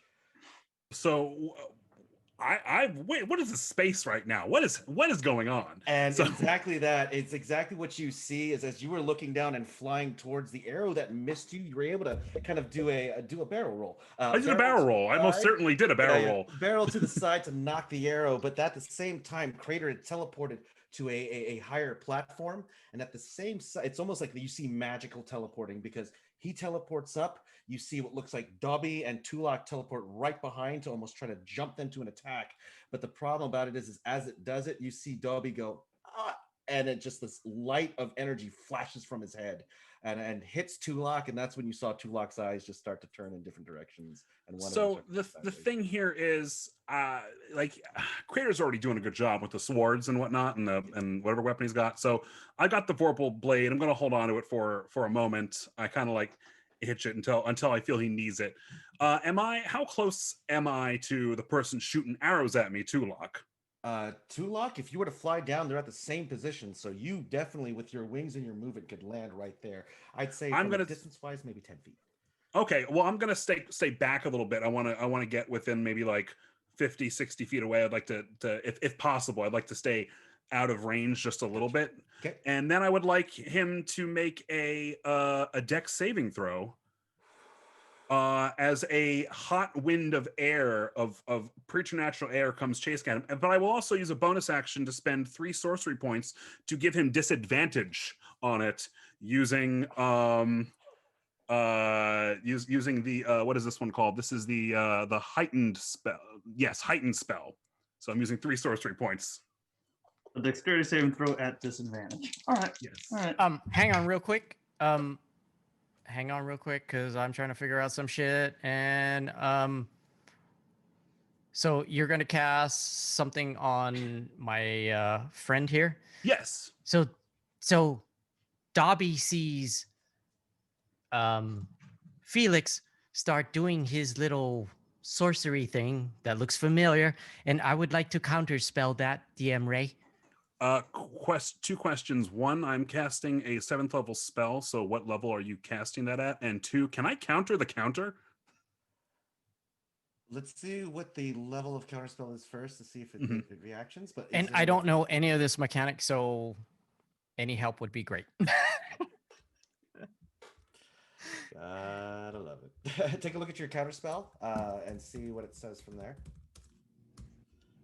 So with counterspell, if it helps, just because I've cast it before, Yep. if you're just casting it at the base level, which I think is first or second, It's a 3rd level spell. third. Thank you. It's been a while. You would have to roll a d20, and then add your spell cast. I think the modifier for I assume is your charisma as a sorcerer. Yes. To make essentially what is 17 to match a 7th level spell slot. Unless you're casting it at 7th level, but I'll do the thing you told me to do. So I will roll and then add the modifier, correct? So you're making if you're casting a spell of 4th level or higher, making an ability check using your spellcasting ability. So it equals 10 plus the spell's level, so 17. So you have to roll a 17 with your charisma. 23. Oh goodness. What is the chances? Am I able to counter a counter? Typically no, just because it's the Gotcha. spell and then the initial counter. Yeah. So the spell fizzles as it goes around you. Is there any other actions for Felex? No, I look very sad. And the energy dissipates as you kind of look over. Tulak, after the confusion settles over, what would you like to do? Okay. All right. Now I know what's going on. Got my faculties back about me. I looked at, I took a swing at Dobbie. I'm like, the hell did I just do? And I immediately turn my head back towards Crater. I'm just going to try to slash across him with my short sword at this point.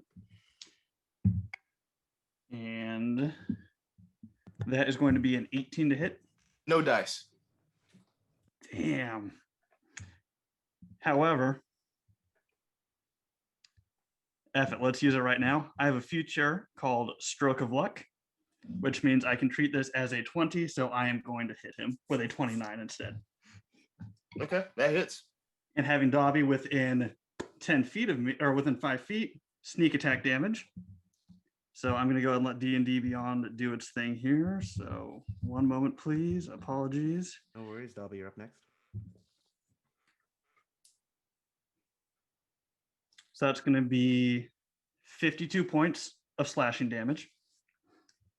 And I would also like to use another feature I have called Wails from the Grave, which does another 5d6 of necrotic damage on top of that. Oh, what a shame. I am resistant to both of those. So let's do this. 52. Okay, you said 52. So that'll be 26 damage from that first one. And what's the second? It'll be 11 points of necrotic, so 5 necrotic to you. 26, 30, 31 damage. Got it. Totally. Cool. And as you know, as a reaction, since I was just hit with that 31, while I'm raging, wild magic table once again. Whenever you're ready. Cool. Let's roll that. So I got a 4 on the table. That is magic infuses one weapon of choice that I'm holding, the spear. Until the rage ends, the weapon's damage changes to force. It gains light and thrown properties. Normal range 20 feet, long range is 60. If the weapon leaves my hand, it reappears at the end of the current turn. You got this. Cool. Dobbie, we're in danger right now, buddy.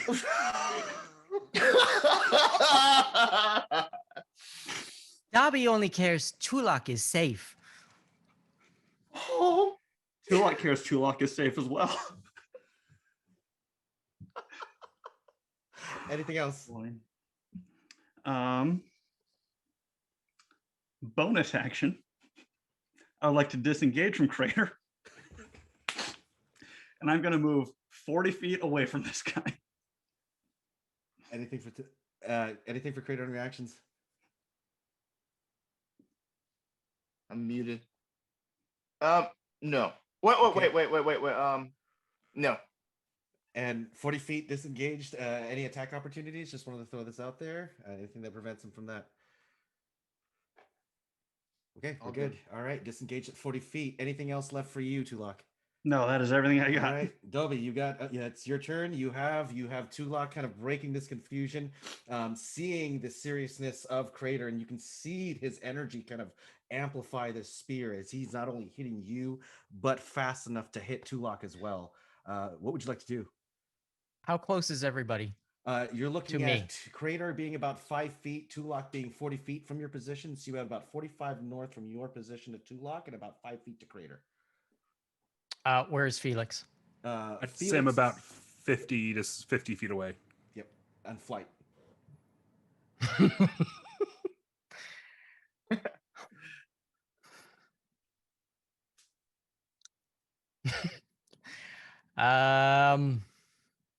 Holy criminy. I could do some serious chaos. Let's do it. So not understanding magic, I'm gonna subtly cast reverse gravity. Everybody I'm needs going to make counter that so hard. you can't hard counter and it so- because it's subtle. There's no motion. I don't use verbal. I don't use somatic. Oh, interesting. Oh, shite. You attempt to interrupt a creature in the process casting a spell. Creature and subtle spell. Really? Yes. No verbal, no somatic. I feel like I'm reading a juicy novel. Oh my gosh, yeah. Oh my gosh. All right. Like a damn episode of Murder, She Wrote. We're just constantly on our toes. Oh my god. I love Angela. It's a Dex 19 for everybody, including me. Okay. All right. Whenever you guys are ready. Yep. 19. Anybody else? Anybody below 19? No, I got Me. a I got a 5. 5. 7. I got it. I got a 19. 19. Okay. The rogue got a Felix. 17. 17. Both Tulak, Crater, and Dobbie immediately turn. You can see what actually Dobbie does to do the spell. You can see what looks like the clothes or any kind of clothing and article wear immediately start turning towards the sky as your feet get kicked up and just dragged upwards. The acceleration of it, you're upside down, your weapons are death gripped onto, so whatever you're holding on to, you can hold on. But gravity is completely reversed in this position. Okay, and then don't forget, I got wild magic. Go for it. I got a 9 and a 6. Let me look on the table. What do we got? 9 is you cast magic missile at 5th level. 6 is unoccupied space within 5 feet of you, then disappears 1 minute later. That's weird. I don't even know what to do with that. I'll keep that in mind. Go ahead and do the magic missile and roll for the damage. Does that go on anybody you pick, or is that? Well, yeah, I'm not gonna shoot it on Tulak. I mean, if I get to choose, I could choose Tulak. I'm just okay. You could choose. You could do that because you're Ray. 5th level is how many of these? Crater up next. Is that 5d4? 5d4? Yeah, Well, shit, I only got 1, so we got that's fine. 4. Okay. 3. Okay. That's 7. Fuck. 3, 10, Okay. Dobbie's a sleeper agent. 13, 16. 16 points of damage. Who are you putting at, Crater or at Felix? I would go with Crater, but you're the DM, so you tell me. Well, Felix is in play too. Felix is in play. It's up to you. It's up to you if you want to shoot. I can't make that choice for you. No, I go with Crater because he ran away from me from my hug. Okay. Okay. Anything else? What kind of damage is that? Magic missile. I believe it's Okay. force damage. Yeah. Force. Okay, cool. 16? Got it. Okay. Anything else? Let's go to Crater. Crater, you're up. That would be it. Oh, oh. And the magic missiles that you are flying out, they turn into these kind of like cylindrical orbs, smaller one than the other. They start to fly randomly from your locale. The first one hitting Crater, the second one hitting him at the shoulder, the third at the leg, the fourth at the other leg, and the fifth right at the stomach. Crater kind of gripping your spear. You can see this energy kind of coalesce around you. What would you like to do? And am I like still in the air, upside down, floating away? You're still in the air, floating. You guys, you and Dobbie and Tulak are floating right now, just flying towards. I would even say you're approaching Felix as Felix is kind of maintaining the position that he's in.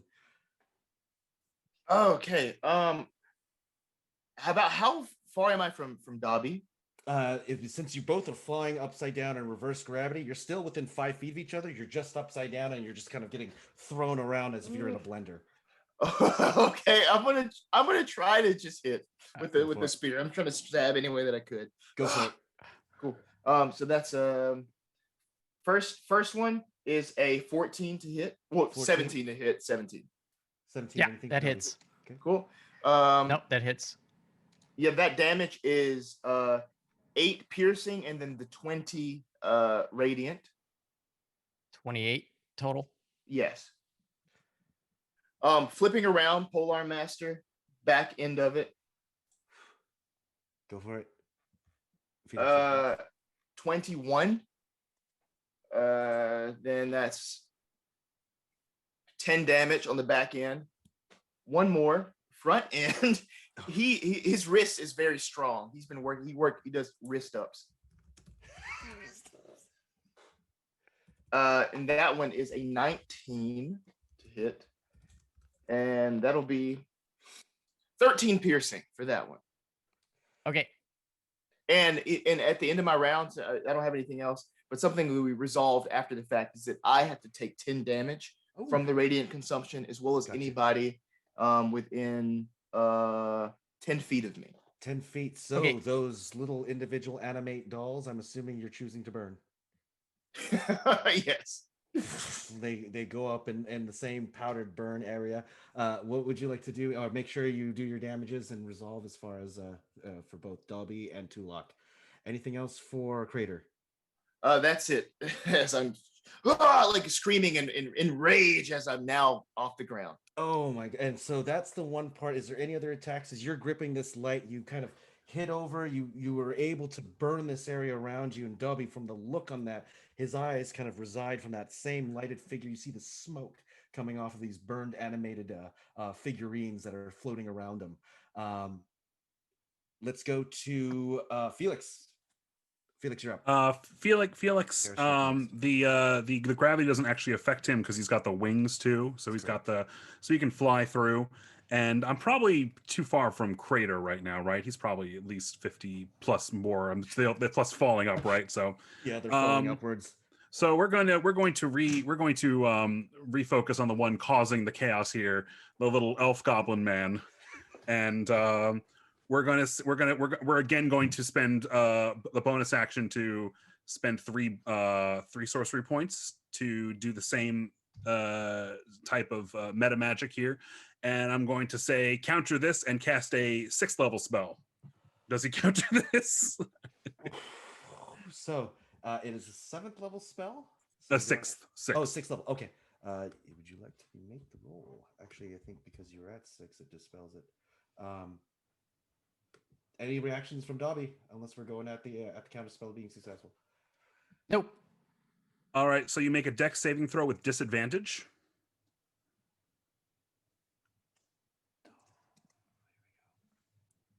That would be a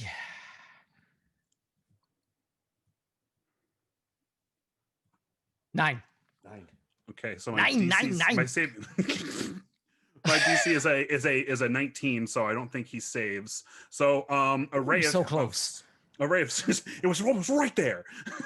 A ray of scorching, like hot force damage just comes out. And it looks fiery, but it's not. Everything's fiery for me, but it's clearly not. Force damage comes out as I cast Disintegrate on him, and I've already rolled this ahead of time in case it didn't happen. So at 6th level, that's 10d6 plus 40 force damage. So that's 74 force damage to Dobbie. Okay. And then I gotta I gotta do a con check. Yep. For your spells. So I don't know.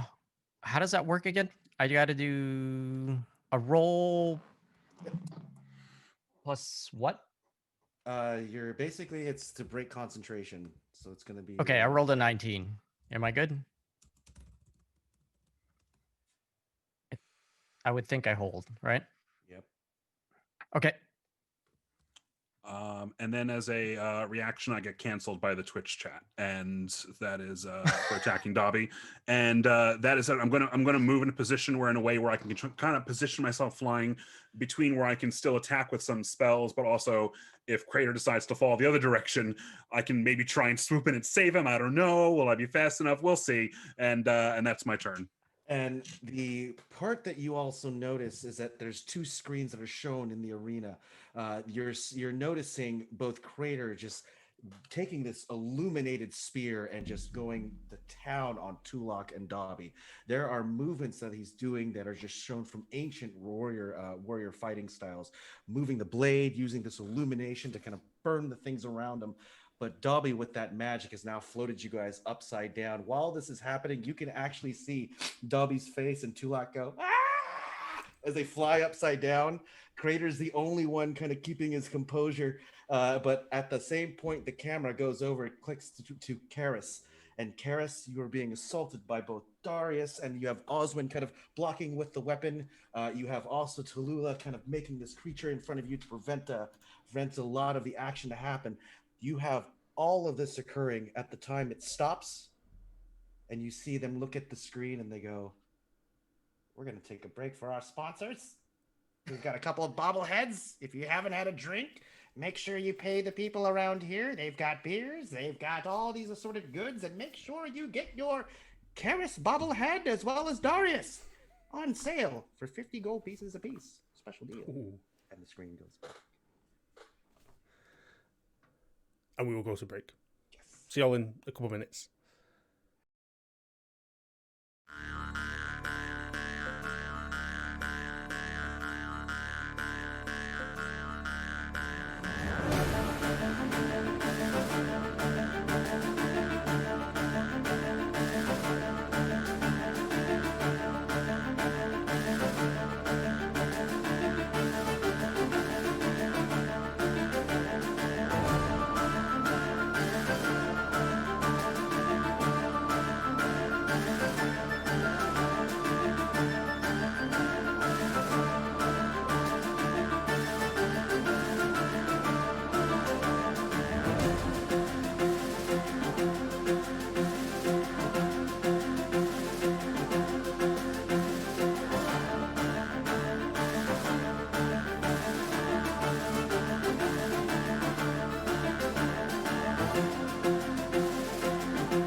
We're back. Water.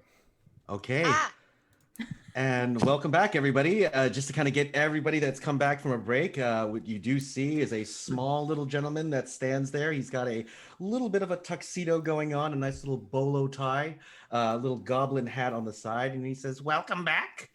I know a lot of you have been watching this very cautiously, and we've got a lot of action. So far, we have not taken any bets because today's precedents or today's financials that we've all collected are going for a very great cause. And again, if you have not picked yourself up a Tallulah," and he holds this bobblehead, again for sale, 25 gold pieces at the gift store, as well as the new Crater bobblehead. And also, as you see a number of people wearing the costumes of your PCs today. There are children that are wearing it, and they are badly, horribly cosplayed, by the way, but they enjoy it for what they have, and they all kind of just clap their hands. That being said, the screen goes right back to Keres. Keres, after getting that hit with that hammer, the protection from the woods, you see it start to slowly crawl forward. But the hammer hit. You also notice that as he's flying, Tallulah's spells going, that giant spirit guardian of that rock formation begins to crumble, and you hear the rocks around you. Keres, what would you like to do? I'm going to kind of roll to the side a little bit because since Oswin is right in front of me, I kind of want to get an angle on I cannot Darius. However you say it, and I want to draw my bow as I do that, and this is just all happening at once. Oh, yeah. I kind of turn almost spectral, and I'm going to use my ghost walk ability. So basically everything has disadvantage against me now. That's all it means. So Ethereal, yeah. Yeah, all right. So that is that, and then since he is next to Oswin, I get my sneak attack, so this is going to be something else for me to roll right now. All right, let's do it. So for the attack, that is a 24. Ooh, 24 to hit Darius. More dice, and it's going to take me a second again to count. Oh no, go ahead. Yeah. All While you're doing 10d6, that, so. Darius, what do we got? Does that hit? Yes, it does. What you notice is Keres actually does what looks like a side flip to the, almost like a cartwheel, bends back forward, and you see as she lands onto the ground, that natural training she has, she digs her heel into the ground, pulls back on her bow, and uses her small toe to kind of stabilize the shot, looks over and right through. The arrow winces right through the wind. Keres, how much damage does it do? Ooh, as the collections are going, the numbers are going up. Let's see, the next person that's going to be up, just a heads up, is going to be Tallulah. 1 minute. Darius, 42 points of damage. Right through the arrow notch again. Real quick, is Tallulah within 30 feet? So yes, because the original position that I had placed Tallulah, sorry, you were 10 feet away from that position originally. So cool. you are within 10 feet. Tallulah is going to take 19 necrotic damage. From my, sorry, I should say why. Why? Yeah, why? Yeah. Sorry, I have whispers of wails from the grave, so I can deal half my sneak attack. After I deal sneak attack damage, I can deal half my sneak attack to another creature within 30 feet. So what does it look like as you shoot the arrow? This arrow goes right into Darius. What do these spirits look like as you're pulling this out to hit? It's just almost mist looking. It's not really a spirit per se. It's just mist, just kind of comes from his body into hers. And mist connects with you, Tallulah. One of the things that you're noticing is that being where you're from, this isn't life force. In fact, as it hits you, you can feel that it's this almost the same pain, the same tension, the same anxiety that Darius is expressing with this arrow. Keres moves to the side. You see what looks like Tallulah. Take the arrow shot. Tallulah, what would you like to do? Yeah, I'm sorry. How much damage was that again? Keres. 19. 19. Oh. Necrotic, if that matters. Mm-hmm. It does. Thank you. Ooh. Perfect. Okay. And so Oswin is within like 10 feet of me, is that correct? Oswin's about 10 feet. You have it right behind him at Oswin at 10, and you have Keres there as well. Okay. So in which case, I think let's go ahead and do this. I am going to be casting, let's see here.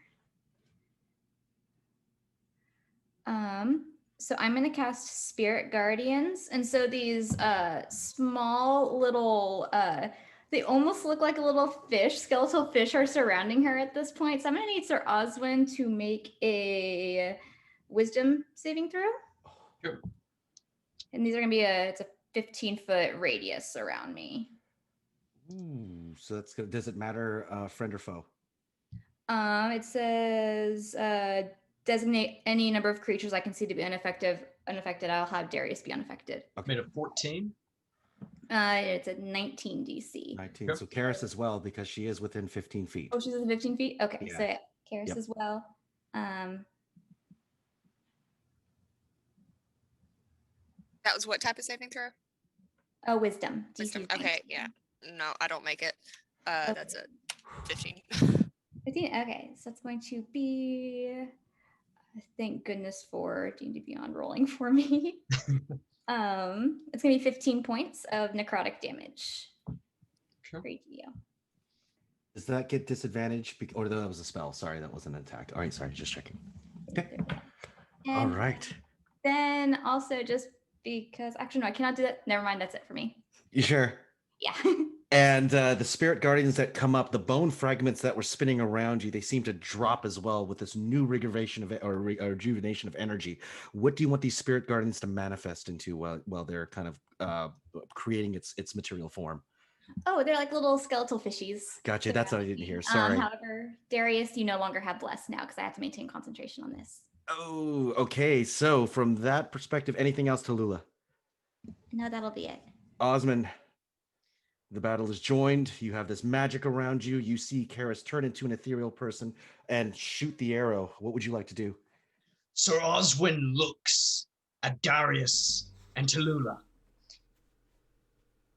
trying to figure out which one to kill first. Because at this point, he's a little irritated that he's getting a couple of hit points on him.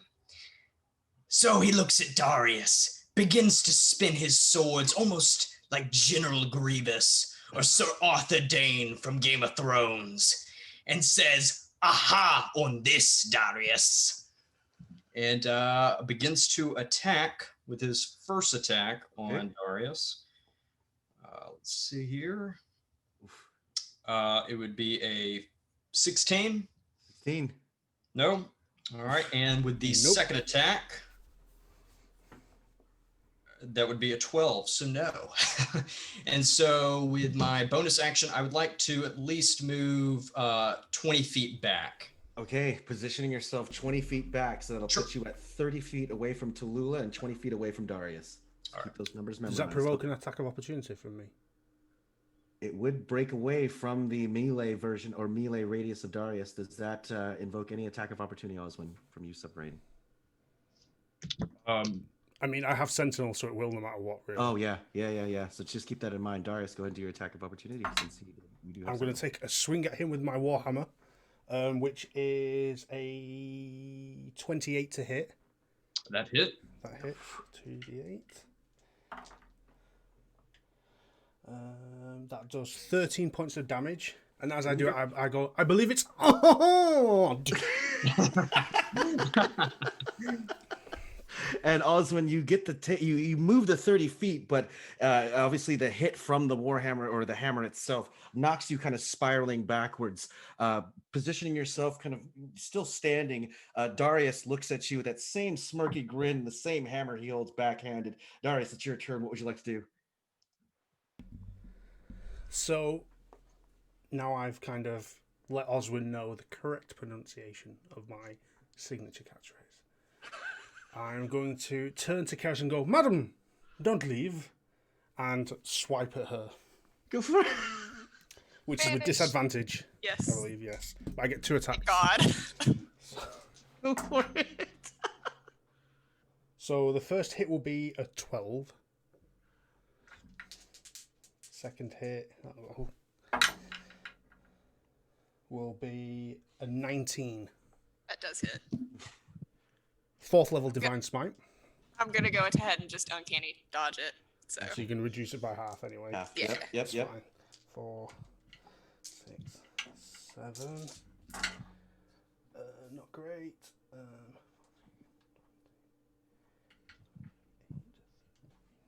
Let's see.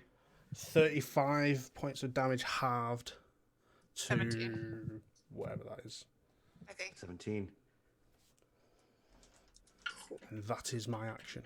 That's not great, he says as he deals 35 damage to me.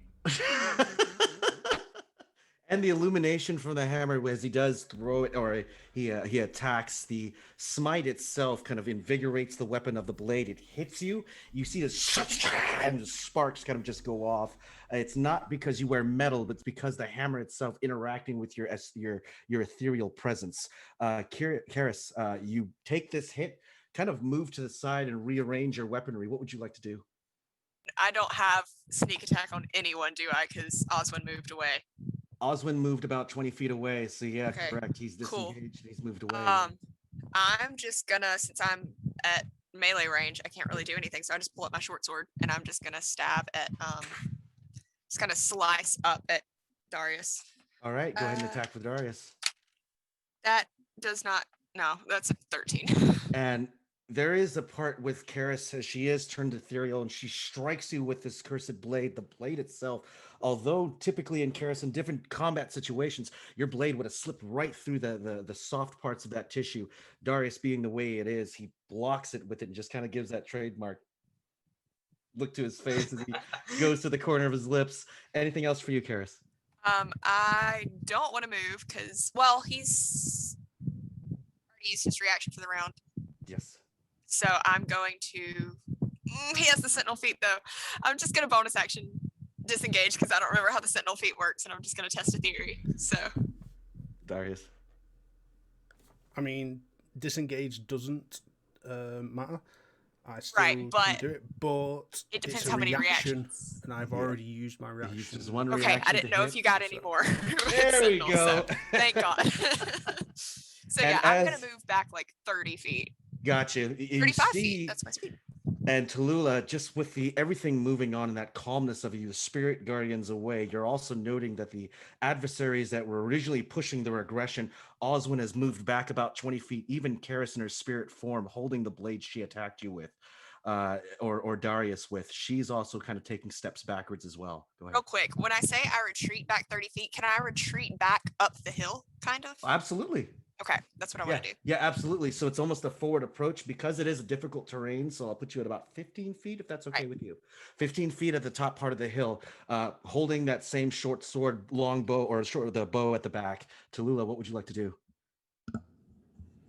Okay. And about how far away are Keres and Sir Oswin from each other? Keres and Sir Oswin from each other, I would put them about 20 feet apart just because you had Keres that went backwards straight away, 20 feet away from Darius, and Oswin moved catty corner away as well to kind of to give space to both of them. So they are 20 feet apart and about 20 feet away from you.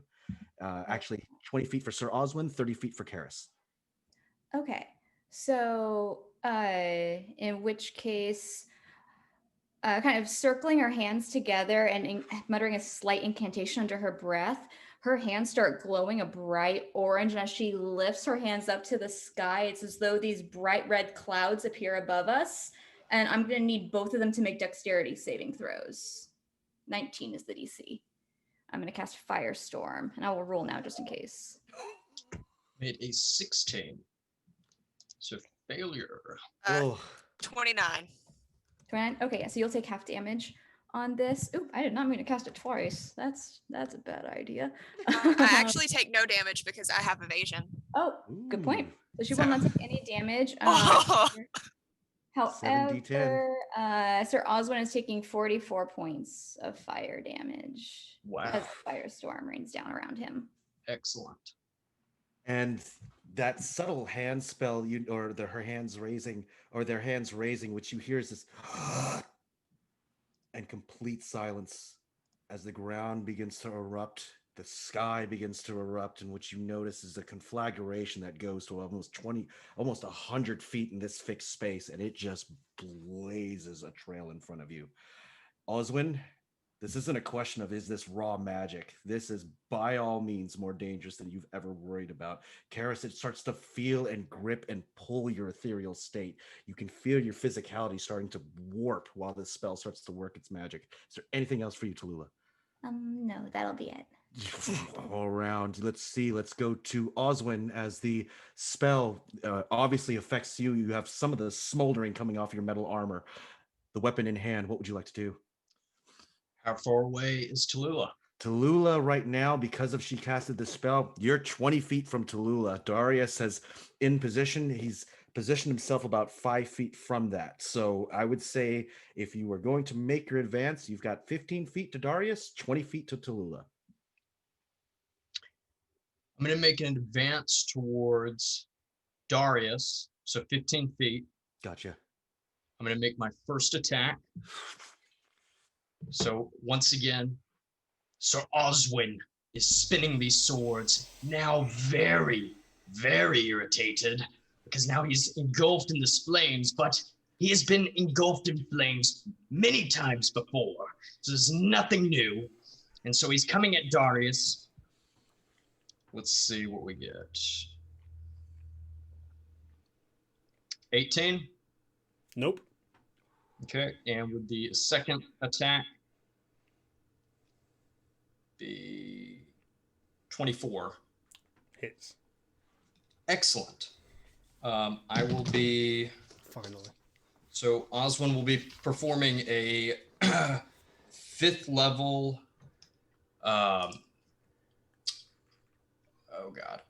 Divine Smite. So that will be 6d8s plus my 2d8s plus another 10. So let me do that real quick. It will be 5d8. Just to help on the paladin thing, it's maxed out at 5, so it would be a 4th level spell. Just to let you know, Divine Smite maxes out at additional 5d8, so that would be 4th level, so you can save that 5th level spell. Even with the Oathbreaker? As far as I'm aware, it's Divine Smite as a whole maxes out at 5d8. 5d8, okay. The things Less you initiative learn. order for helping us. Yeah, I know. So I want a fair fight with Oswin, you know. Oh yeah, yeah. Some spells here. 31 damage. 31 damage, very nice. How are we looking, Darius? Sexy. That's and the attack. Anything else from Darius or Oswin as the hit goes and connects? Yeah, so Sir Oswin connects with him with this spinning of swords. It's a tornado of swords, and he hits Darius, and then he ends his turn. Gotcha. Oswin, let's go to Darius. Darius, you're up next. Next on actions. What would you like to do? So, firstly, Darius is gonna look at Oswin and be like, "Well played, good sir. Well played." Thank you. And he'll be like, "It was a good hit." Strokes his bald head, but not good enough. And he will use Lay on Hands to heal himself as his action. I'm just using it. 1 second. Tulak up next. And that was his action, which is an innate paladin thing. And then as a bonus action, I would like to cast Misty Step and pop up next to Keres. Anything stopping the spell? That's all it is a faint ethereal middle as you turn to Misty Step, and as the middle finger goes down, you are right next to Keres. Anything else? That's me. I'm good. Right, I just should be like, oh. Tulak, from your position, you are there right at the floating isles. You are directly across both. You have Dobbie next to you. Crater's doing a lot of damage. You have Felex still in that hovering position. The area that you see is those same floating isles, that same movement around you in circular fashion. The clouds themselves start to dissipate, and you can see this green mist cover those rocks. What you notice on those rocks is they start to crumble and fall, like half of them fall. So if you decide to move to another platform, if you don't have the ability to fly, it'll be at disadvantage, and a failed roll is 10,000 or 100,000 feet below you. Let's go to Tulak. What would you like to do? Okay. So Tulak reaches into his bag and pulls out this little cookie that's kind of shaped like a ghost. And he crunches down into it. And much like Carly, his form dissipates and he takes on a spectral form, giving him 10 feet of flying. So he's slow, but he can at least stay afloat. Okay. Now, because I had moved 40 feet away, are Dobbie and Crater still within 5 feet of each other floating there? I would say Dobbie, yes, they are. Yes. Okay. So at this point, Tulak's just going to kind of take Don't his short forget the sword and say, reverse fuck gravity, it, but that was already over. So. drop his short sword, Mhm. pull out his bow, and while he's kind of floating there in his spectral form, kind of stabilize himself, and he's going to take a shot towards Crater. All right, give me your attack. All right. Natural 20.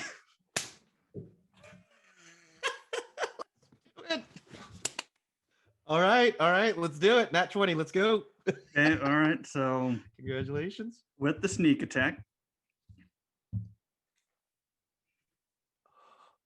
Oh, that's a shitty ass roll. That's only 36 points of piercing damage. Plus, I'll use another.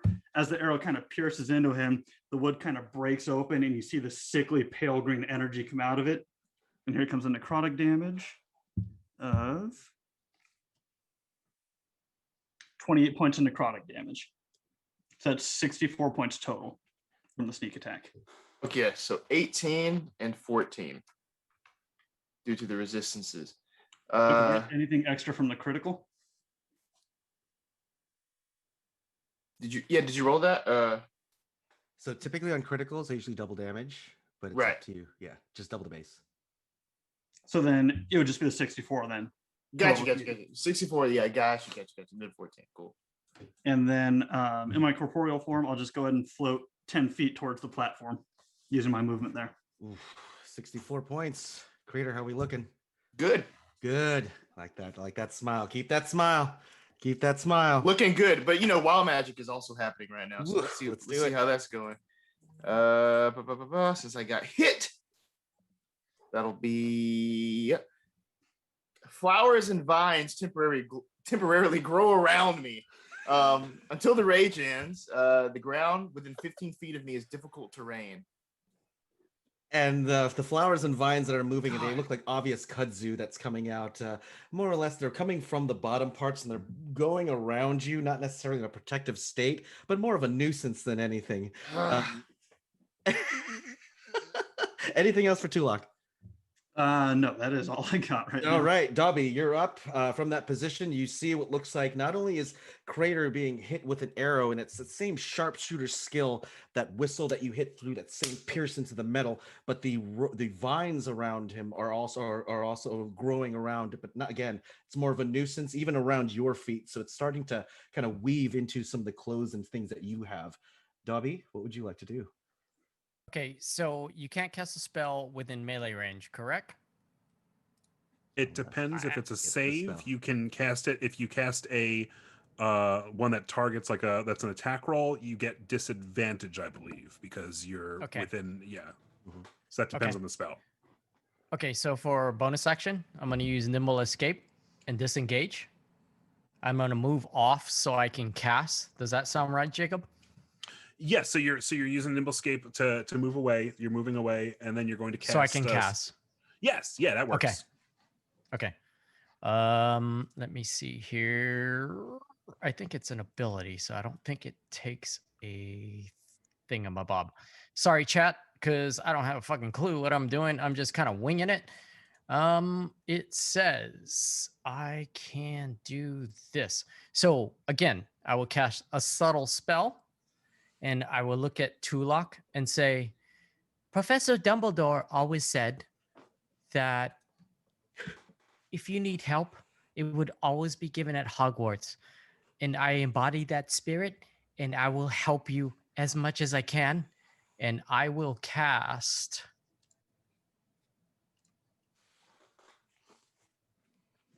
Psychic Scream at Crater.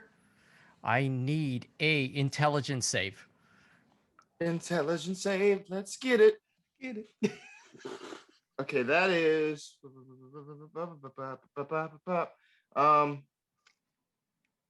Sorry. It's all good. 11. So DC was 19.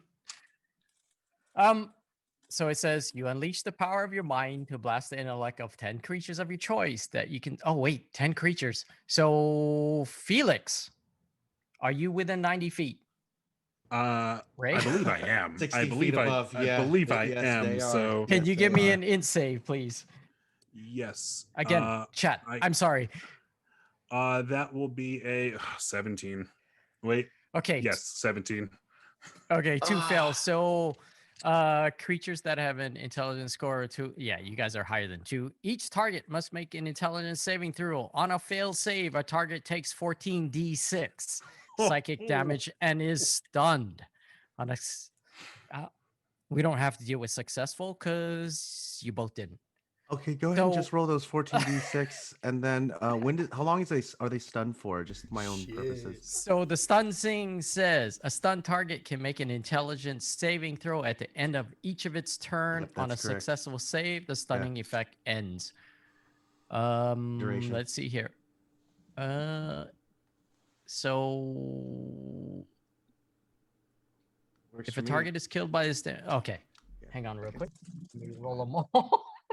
14d6. 7, 8, 12, 14, 16, 22, 24, 23, 28, 29, plus 4 is 33. Oh, 39, 45. And stunned. 45 damage? Yeah. Oh, wow. Cool. Oh, yeah. It's just until you can make that saving throw, you're stunned. Okay. Anything else? I look over at Felix. Well, you started it. Oh, Dobbie my just wanted goodness. hugs and friends. The images that I see, you almost projected what looks like Dobbie kind of closing his eyes, looks towards you, and you see a third eye open his forehead. Immediately with Felix and Crater also, their eyes are not only opening, but they're forced open, and you see an image of what looks like Dobbie walking in a tunnel of water, and around him looks like shattered glass. It just goes all around. The damage hits you, what kind of freezes you in place. Let's go to Crater. You get your first intelligence saving throw. Let's see if you can break this stun. Cool. And stun, that's like no movement, no attacks, no anything. Typically. Right? Cool. Boom, nat 20. Minus 1. At the For end 19. of your turn. Just Okay, FY, it's done at the end of your turn. Oh. So But I'll I let got you a keep it clarification that bend luck Yep. is actually to bend crits. That's Go back, what that ability is. So we'll keep that in mind. We'll keep that in mind next one. So, okay, anything else for Dobbie? Let's go to Crater. At the end of your turn, you can make the save, so I'll keep it at nat 20. So, but is there anything else you'd like to do prior to that at the end of your turn? Scream! I can't talk or anything. I can't say anything. And it's almost like the part you want to scream. You can't move your arms. You can't move your legs. Your weaponry seems to be frozen. But at the very end of this, you just kind of bring that concentration. You can feel the fire in your stomach. What do you want to scream right now? Oh, wait, Ray, I forgot. Wild magic. Oh, go ahead and do that, because while he does that, your wild effect's going to go off while he screams. So, Crater, is there anything you want to scream right now? We want to scream with wild magic. Let's go. It's just kind of like a loud Perry the Platypus type sound. Like, Where's Perry? And Dobbie, what does your wild magic effect do? Okay, so the first one is a 1. Roll on the state of the blah, blah, blah, blah, blah, ignore, yeah, whatever. The other one is an 18, and it says you grow a long beard made of feathers that remains until you sneeze, at which point the feathers explode from your face. Let's go! I got a beard of feathers. A beard of feathers. All right, all right. So and after the feathers show up, and Dobbie's like, "Tulak, what is happening?" And Creator, you do notice all of this as the feather goes around you. You can finally be able to move and scream. Felix, you're up. At the end of your turn, you can make a check, but it's to be at the end. All right. Well, that's all I can do, so I'll go ahead and make an intelligence. Go for it. It's intelligence. I got to make what was it? A 19? 19. Yes. So I don't have. It's got to be either a 19 or a 20. That's a 5. So I continue to be stunned. Oh, and you notice internally in my mind, as I imagine I'm floating upwards now because I'm no longer flying and I'm still in the gravity well here, and I'm just stunned, and I just see, and then I see the feathers, and my mind is just like, I can't handle the whimsy, and I'm just floating up, and it's just. But Felix, don't I look pretty? The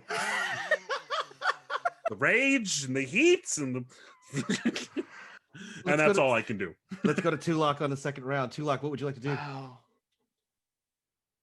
Well, seeing my absolutely incredible little barbaric half-elf disguised as a gnome friend just wrecking all the shit that's out there right now, I see a frozen in place Felix just kind of floating upwards, giving me advantage on this attack roll against him. So let's go and make a freaking ranged attack against Felix here. Okay.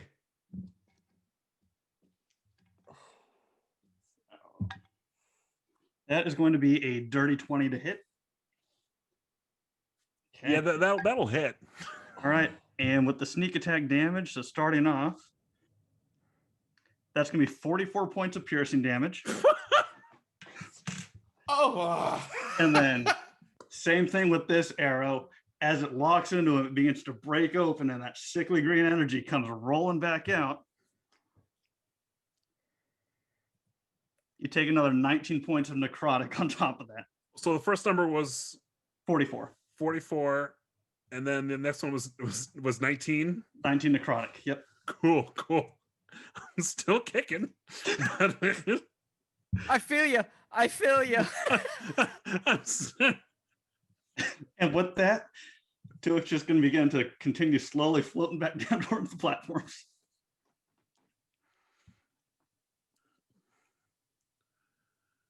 Ray, we can't hear you, or I can't hear him. To see this floating orc just kind of pirouetting up into the air, and it's kind of like shooting. As you see this funnel that Felix is flying into, the arrow goes. That same ethereal gray or that green gas that goes into him. Felix, once it hits you, it's almost like you want to scream, but you can't even open your mouth. You're just. It's very very in space kind of. Is there Felix, do the robot. Do the robot in space. Let's go to Dobbie. Dobbie, as you see this arrow being shot, Tulak has got an accurate hit. He hits right through, the arrow goes in. It's one of those things too. You've seen Tulak hit arrow or hit targets before. He can usually pull this arrow between 3 or 4 target shots. This arrow is sticking into Felix. What would you like to do? So I look at Tulak. Oh yeah. So I look up at Craven. I thought we were friends. I just wanted hugs. And Felix tried to disintegrate me. That's not the Hogwarts way.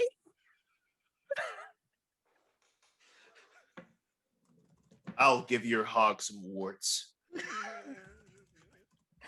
Yes, put S on all of it. Actions for you, Dobbie. Oh, wait, what? Oh, because they went through stun. Yep. So yeah, the thing with the Ben Luck and blah blah blah is they got to roll D4 is basically to nerf a crit, I guess. Okay. So that was the reaction. It's your turn. Any actions for you? And basically, as you see, they are falling upwards. Tulak is shooting kind of at their stunned bodies.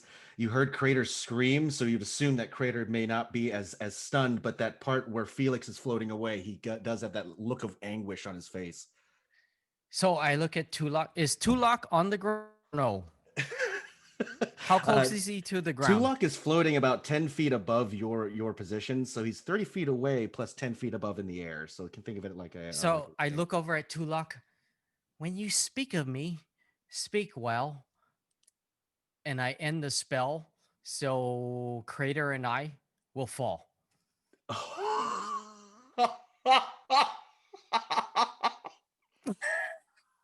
So, given the turn sequence, and it's a minute, let me see what typical. Does anybody just offhand remember the typical fall in a turn? It's How far? 1d6 per 10 feet. That's correct. How many feet, though, typically in that? Does anybody remember? Unless I can just throw a number out there. Whatever. Okay, let's do it. Dobbie So- will not survive, and that's why he said what he said to Tulak. Question. Since I have flying speed, but currently I have no speed, so I imagine that includes me as well. Yes. Yes, that's correct. No, you're not part of the reverse no. gravity. You made your save. Yeah, it's just. Oh, I didn't know it saved against actual gravity. I thought it was a save to like hold on to something. Sorry about that. Okay. No. You saved on reverse gravity, so it's just Tulak, Crater, and I. And Crater's 10 feet above, and I will snap in the spell. It's always you and me, Keith. It's always. It's it, Keith. All right, so we'll do it for the last 500 feet per round London. fall speed. Okay, so that's 500 feet. Yeah, I'm dead. And that's just straight Dobbie's down. dead. There's like no That is no way just to. straight down. That is straight down. So max fall damage, though, I think it caps out. Hold on, let me check one more time. Gosh. House elf. And that is, let's see. Sorry. Oh my gosh, no, I'm not gonna do that. Okay, if anybody has it memorized, I don't have it memorized in my head. I've got like a bunch of numbers, and that's not it. Okay, 20d6. All right, so I need dexterity saving throws for the both of you. Yeah, I'm good, Ray. Okay, so you're gonna take full. Yeah, Dobbie is ripped from 500 feet. Yeah. Crater. Let me just do it just for the hell of it. I have advantage on the dex saves. Yep. No, it was Okay. a 23 and a 20. So here we go. Let me roll this for you guys. Oh, okay, let's do it. 20d6, eh? Yes. All right, let's do it. There's no way. Both of you take 57 points of falling damage. And did I make the save? Let's see. I'm gonna put the. I wrote DC. it. Yeah, 23. Oh yeah, you made the DC. That's half. Oh, yo, awesome, perfect, great. I'm still standing. Dobbie. So the question I have to give to Dobbie, I need so for both Crater and Dobbie, because you left the platform, I need a dexterity saving throw that you have disadvantage to. If you miss this roll, you're falling. You go into the 100,000. void. Yeah. You Oh, go the into void. Yeah. Cool. All right. Yeah, I missed. Crater. 9. That is below the 10. As Dobbie, you see what looks like snaps its fingers, and there's just this look of as he falls. Oh wait, is Crater close to me? I mean, from the fall itself, you moved about 20 feet originally from the position to cast the spell. But I mean, if you're falling and you're going terminal velocity, I assume that you can kind of move your body to see if you can kind of grab. I mean, So that's... Tallulah, consent, Crater. If you consent, I will hug you and smile at you and say, "Friends." And I feel Dobbie. I just go ahead and close in, and I lean in Dobbie's ear.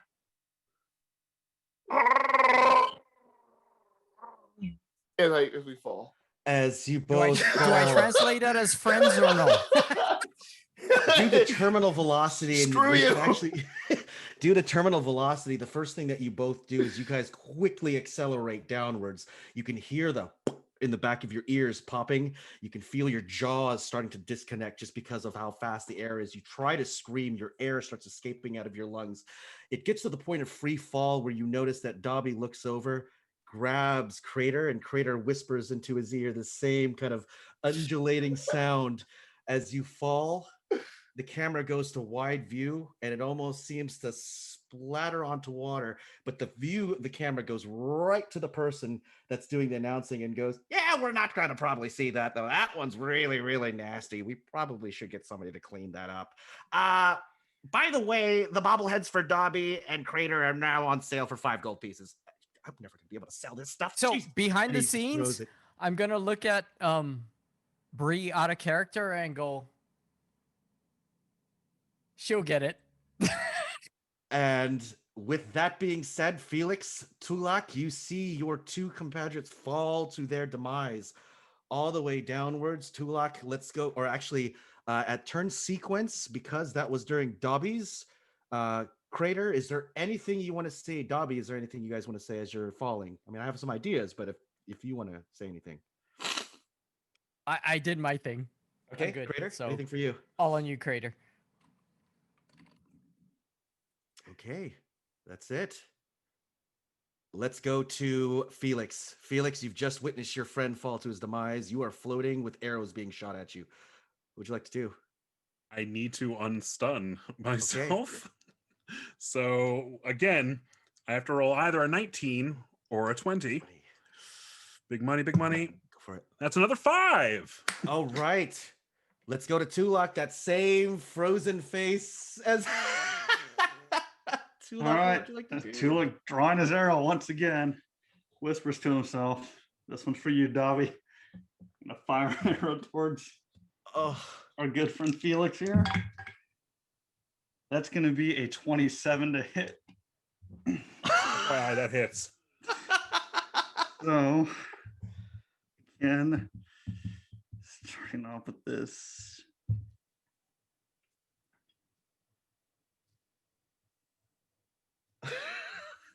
Sorry, D&D Beyond's being weird right now. Felex. One moment. Love you. So am I. So that's An going to be Oscar. 40 points of piercing damage on the first arrow. Jeez. And once again, that arrow splits open, unleashing that energy for another 15 points of necrotic. So 55 points total.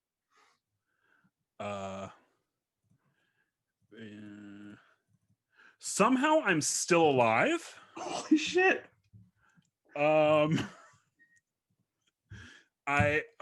somehow I'm still alive. But Okay. again. And he is floating, and what you do see Tulak do is push the arrow, turn, and Tulak, if you ever had the prowess of your archery skills prior to this, you've been able to put this arrow through at least 6 or 7 targets at one time. These shots that Felex are taking, they are not glancing blows. Mm-hmm. Let's see, Felex, you're floating. Is there anything else you'd like to do? No, I imagine some tears come from the corners of his eyes. And you just kind of,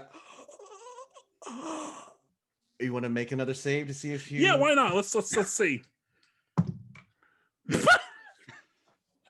Roll a 5 again.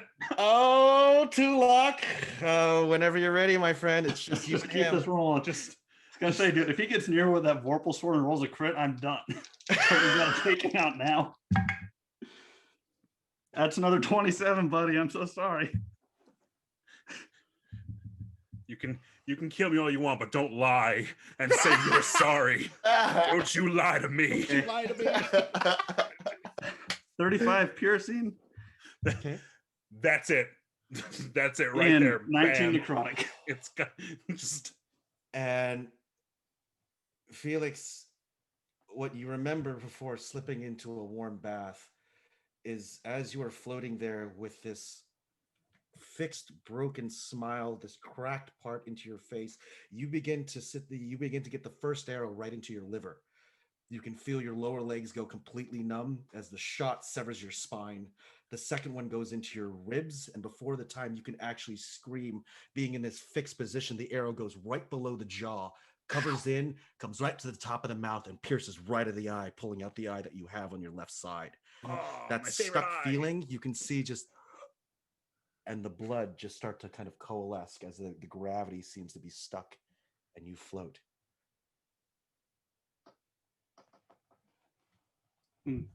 Tulak will kind of take his bow and take a dagger out and just begin carving Dobbie's name into his bow. Oh. Let's go back to the forest. At the forest, at this part where you start fighting, you can actually hear in the distance, "Congratulations! We've got a winner from the field!" Ah! There's all this scream coming from. And they stop and they go, "But we have one thing unsolved." Keres, the camera goes right to you. You see this highlighted going up to you. You see the same ethereal form. You have Oswin moving to the side about 30 feet from you. You have Tallulah sitting there with the same kind of smile and smirk, and Darius with that same look on his face. What would you like to do? Cry. No, so Tallulah, there's no one within 5 feet of Oswin. No. Cool. I mean, I've still got Darius right in front of me, so this isn't really a move that I have. I want to just do my normal attack with my short sword. Okay. That is a 26 for 10 damage. I want to, as I like stab my sword at him, can I kind of like shove into him a little bit and try to like push him down the hill? Sure. Give us both. We're going to do opposing strength rolls on this. Oh shit! I was hoping it would be athletics. Okay, this is not going to go well for me. Yeah. So here's what I'll do. Actually, I'll do a modification that we'll put it at either since you are. Let's do athletics on this. Let me know when you guys are ready to roll. I'm ready. All right. Here's what I'm going to have you do. I want you to hold the dice downwards. If you can direct message me those numbers. Okay. It's okay. Whenever you're ready to roll, go for it. All right, and DM me those numbers. Okay. I didn't roll well. And Keres, what does it look like when you try to shove Darius down this hill? When I go in with my sword, I basically just follow through with my shoulder. Like I'm this tiny little thing, but I'm just putting all of my strength behind this. Push, it almost is like in the fighting style that you're normally used to. You push with your shoulder, your arm goes to the lower part of the knee and helps it push it over. You lift up to kind of give him propulsion. And not only that, but your little frame, you kind of just push him down at your ethereal part. Darius, you fall down at the 18 versus 30. Congratulations on Keres winning that challenge. You roll down this hill and you're going to be considered prone. I have wings. Oh. Shit. So what are you doing with those wings? As They're out, they're there. I've kind of been hovering above the floor this whole time. I'm not going to walk. So are you going to fly? Yes, please. So here's what we're going to do. The push was enough to kind of teeter around, but Darius going to grab. If you're going to fly, you're going to have to hold. So it's going to be an opposing athletic checks with both of you again to see if they can hold on to each other. Same situation? Probably not enough. Hold on. Keres, how do you sneak out of this? I don't know how I rolled this.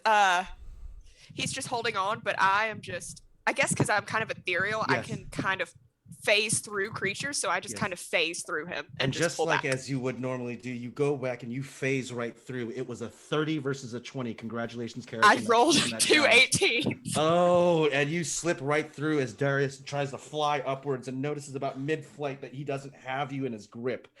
Let's go to anything else for Keres. I want to if I can use my movement, I want to move up the hill some more. Just trying to get as far away from this as possible. And you still same difficult terrain. I'll put you at 15 feet up the top. Tallulah, you do notice that Darius has tried to fly through. The hands slip through Sir Oswin still in a position. They have positioned themselves backwards. You can see it's not fear, but it's more of a strategic retreat. What would you like to do? And about how far away are both Keres and Sir Oswin from me currently? Keres is about 20 or 30 feet. Sir Oswin's about 20 feet. Okay.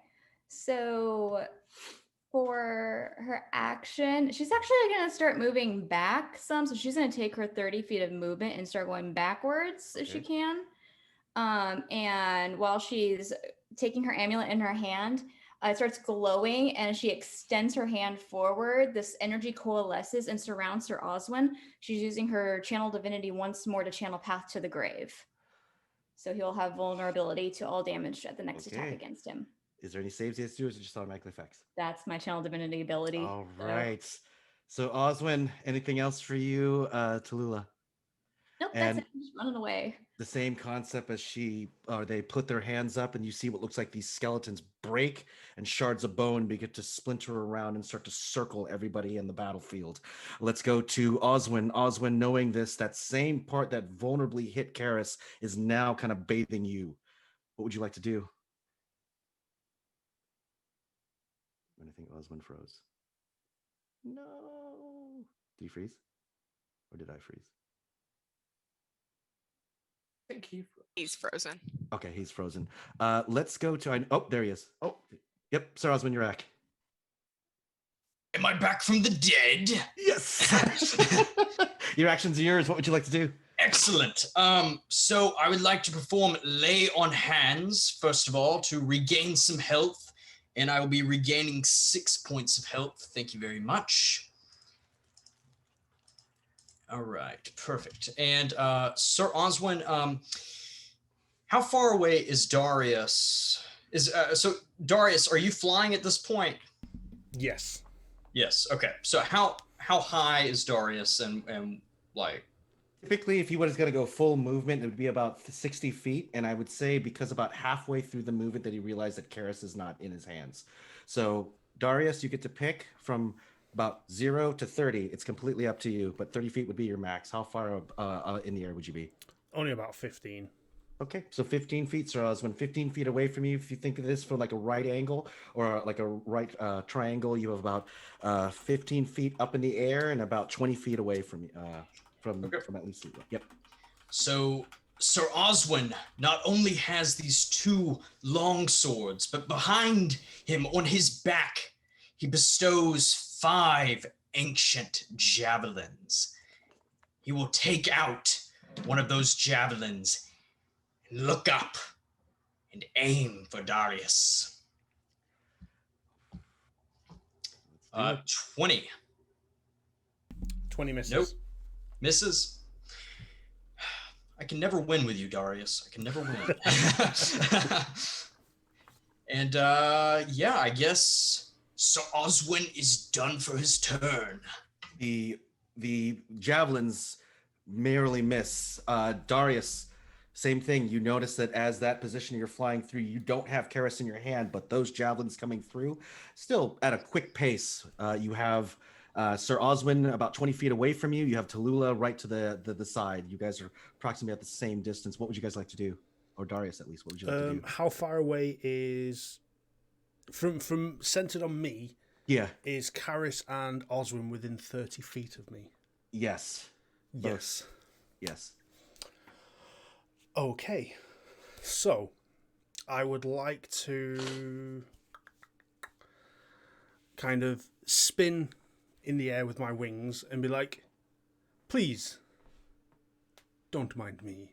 And I would like to bolt to the ground with my hammer, slam it into the ground, and a burst of divine energy ripples outwards from me. Can Keres and Oswin please make a Constitution saving throw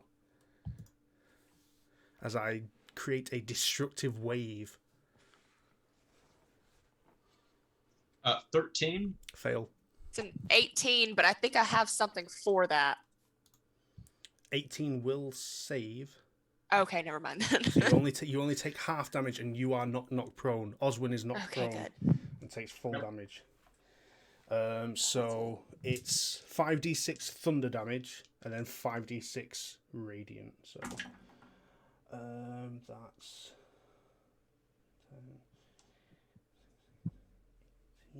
18 thunder damage. Keres up next.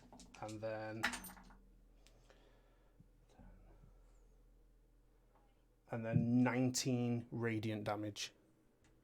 Okay, so I take half of that? Yes. Okay, so that's a 9 and 9, so. And Sir Oswin takes all of that, correct? Yes. Sir Oswin is obliterated. Oh. How did the rogue survive the longest? So, Oh, as you God. hit your hammer on the ground, Darius, what does it You got look this, like Keres. when Sir Oswin gets? Yeah, how do you want to describe this? Who, me? Yes. Yeah, so as I do my spin and say, don't mind me, slam it into my warhammer into the ground, and you just hear that, crackle of thunder in the first instance as that initial kind of thunder damage drifts out. Yeah. And then you get that bright light as if like a lightning bolt had hit in that point, and it just adds out like out Since with this it. is done in Evermore, I need a question from you from the paladin's perspective. Do you want to rescue the ethereal spirit that is escaping out of his body, or let it sink into the darkness? Heads I save it, tails I don't. Okay. I'll use What do a we got? golden dragon to decide this. I would like to save his soul. Oh. And what you notice is as you hit the ground splinters and splatters. You also notice rock outcrops start to come out of random directions. Sir Oswin, you take a look at Darius, and instead of the view of that angel figure, you can feel your eyes start to defocus as they start to melt from your orbs. The cheeks on your skin start to crack, and you see your lips break as it turns into third-degree burns. The radioactive energy starts to peel back your hair.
Okay, so apparently audio went out, by the way. That's Oh, what it Twitch tried to say. says counterspell. I don't know if it's still out. Cool. That's a thing I have, but Did it come back? Am I back I yet? mean I have it, but chat's Okay. saying that they can't Alright. hear Yep. anything. Yep, it's saying that the Oh, it's back. the- Okay, cool. Yep, it's the when you open up the scroll, the Counterspell. scroll says counterspell. Okay. I grab the scroll. I have nothing I can do. I just have to just hold my ground up at the top. So I'm gonna take one shot at I'm gonna pull out my bow and just shoot desperately at Darius because he's the biggest threat right now. No offense to Lula. All right, He's give me the your one that attack can roll. schmack hard. Okay, there's no such thing as sneak attack anymore. So Oh. that's a 16. Doesn't hit. No, it does No. not. Let's go to. I want to use my bonus action to hide behind whatever pedestal. And you or are anything right is behind here. the pedestal, and you can see it's giving you enough cover, at least a little bit of cover that you have. It's hard cover, but Tallulah, where you notice this is that Keres has positioned herself at the top. She has opened up this scroll. Darius has made Sir Oswin just disappear. What would you like to do? And so at this point, I don't have a visual on Keres because she You hit see correct. occasionally that she's up there, but then she is doing a hidden, like it's hard cover. So she has positioned herself where they can, see you appear from you, but it's very difficult to get a good whole view on it. Understood. So about how far away is she, or is that pedestal from me? It's that pedestal. You're looking at about 45 feet up, or I'm sorry, where she was 20 feet, 35 feet from the top. 35 feet. Yeah, from the you're top. 35 feet from her. Okay. To be fair, just to keep it fair, I did take my last action just to move 30 feet back. So I have more distance from her Yes. now. Yes. So I'll have to move up 65. closer. So I'll take my 30 feet forward just to bridge that gap. Okay, 35. 35 and oh, don't want to do that. Okay, let's go ahead and do that. Once more, oh, it was 150 feet. Once more, her hands are gonna glow a really bright red, just extending them up into the sky. It starts having that same like coalescing of red and orange storm clouds. And just to be safe, because I can create several different areas with Firestorm, I'm gonna do so one more time. I'm gonna try to center them all around where she's currently at. Okay. She'll need to make a dexterity saving throw. DC is 19. All right. Whenever you're ready, Keres. No? No, that is a. I mean, that's not it. It's a 16. Tallulah. It's a 32 points of fire damage. Okay, I succeeded, so I think evasion still lets me take half. Let me make sure that's right. Only half damage if you fail. So yeah, I only take half of that. Okay. So how much was it again? I'm sorry. It was 32, so 16. Okay, cool. Thank you. I am still not at half health. Oh, anything else for Tallulah? Nope, that'll be it. Dang. So, Darius, whenever you're ready. With my 60 feet of flying movement, I would like to float over to Keres.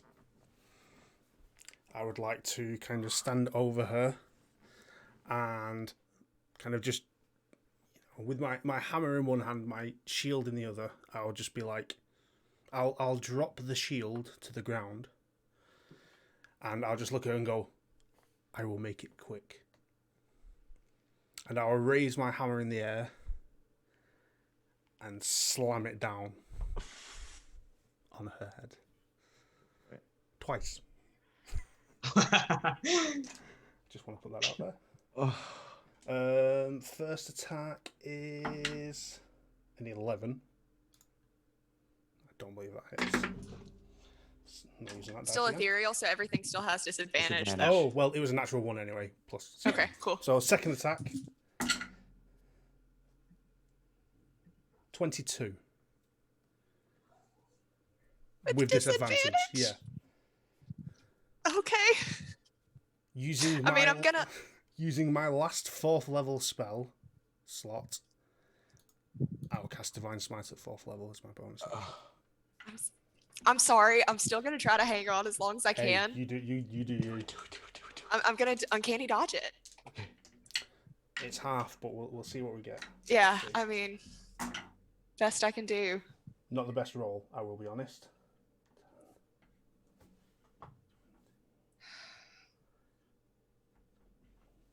$32 points of damage reduced to 16.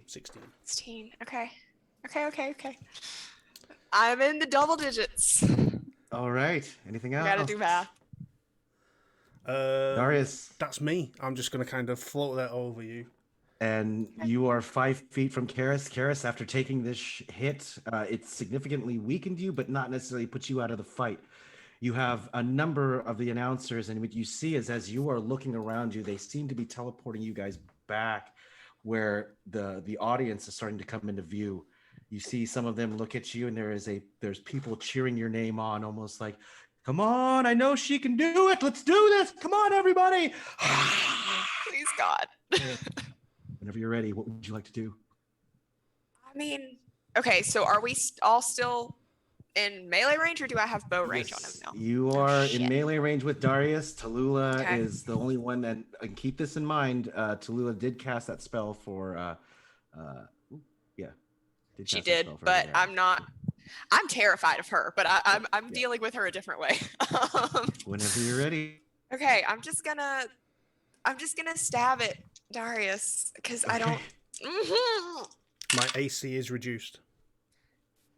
The only thing I have been able to roll is a 5 on this dice, so it's a 16, but that Misses. still won't go through your AC. My AC has been reduced by me dropping my shield, but not enough. I'm gonna finally remember to use my ability that I forgot last time, Stroke of Luck, and it's a 20. Well, 31 technically. Oh, that Oh, okay. Tallulah, So you're up next. doesn't do a whole lot, but it's still okay. I had already rolled that. Okay, that's You 11 got damage. this. You got 11 damage. 11 damage. 11 Darius. damage. okay. Anything else? I used my sneak attack or I didn't use my sneak attack. So no, I can. Oh, I don't want to disengage because that'll get me another thing. So no, I'm done. I'm done. Tallulah, you're up. What would you like to do? Okay. So and she's only about like 30 feet away from me, correct? That's correct. Okay. So at this point, looking over towards how freaking sturdy she's been this whole time, just starting to kind of wave her hands around in various very deliberate patterns. This green energy coalesces around her hands and then emanates out towards the spectral form that is Keres. And I'll need Keres to make a Constitution saving throw. The DC is 19, and it's going to be a 6th level harm. I succeed with a, sorry, I'm trying to do math, 21. Awesome. So you'll take half damage on this. I'm just waiting for when she pulls out freaking power word kill or something. Pretty sure clerics get that. So it's gonna be 53 halved. So oh my god, 26. 26. Yeah, 27. 26 points. Okay, I'm still doing math. Like Sorry. No worries. Okay. I'm still hanging in there somehow. I'm not gonna win this, but I'm not going down without a fight. And Keres, that's the thing is you're noticing is Tallulah is just, they are casting spells. Darius is now in a position well over you with his hammer. You have fought back with your sword. There are parts of the etherealness that are just phasing in and out. Darius, what would you like to do?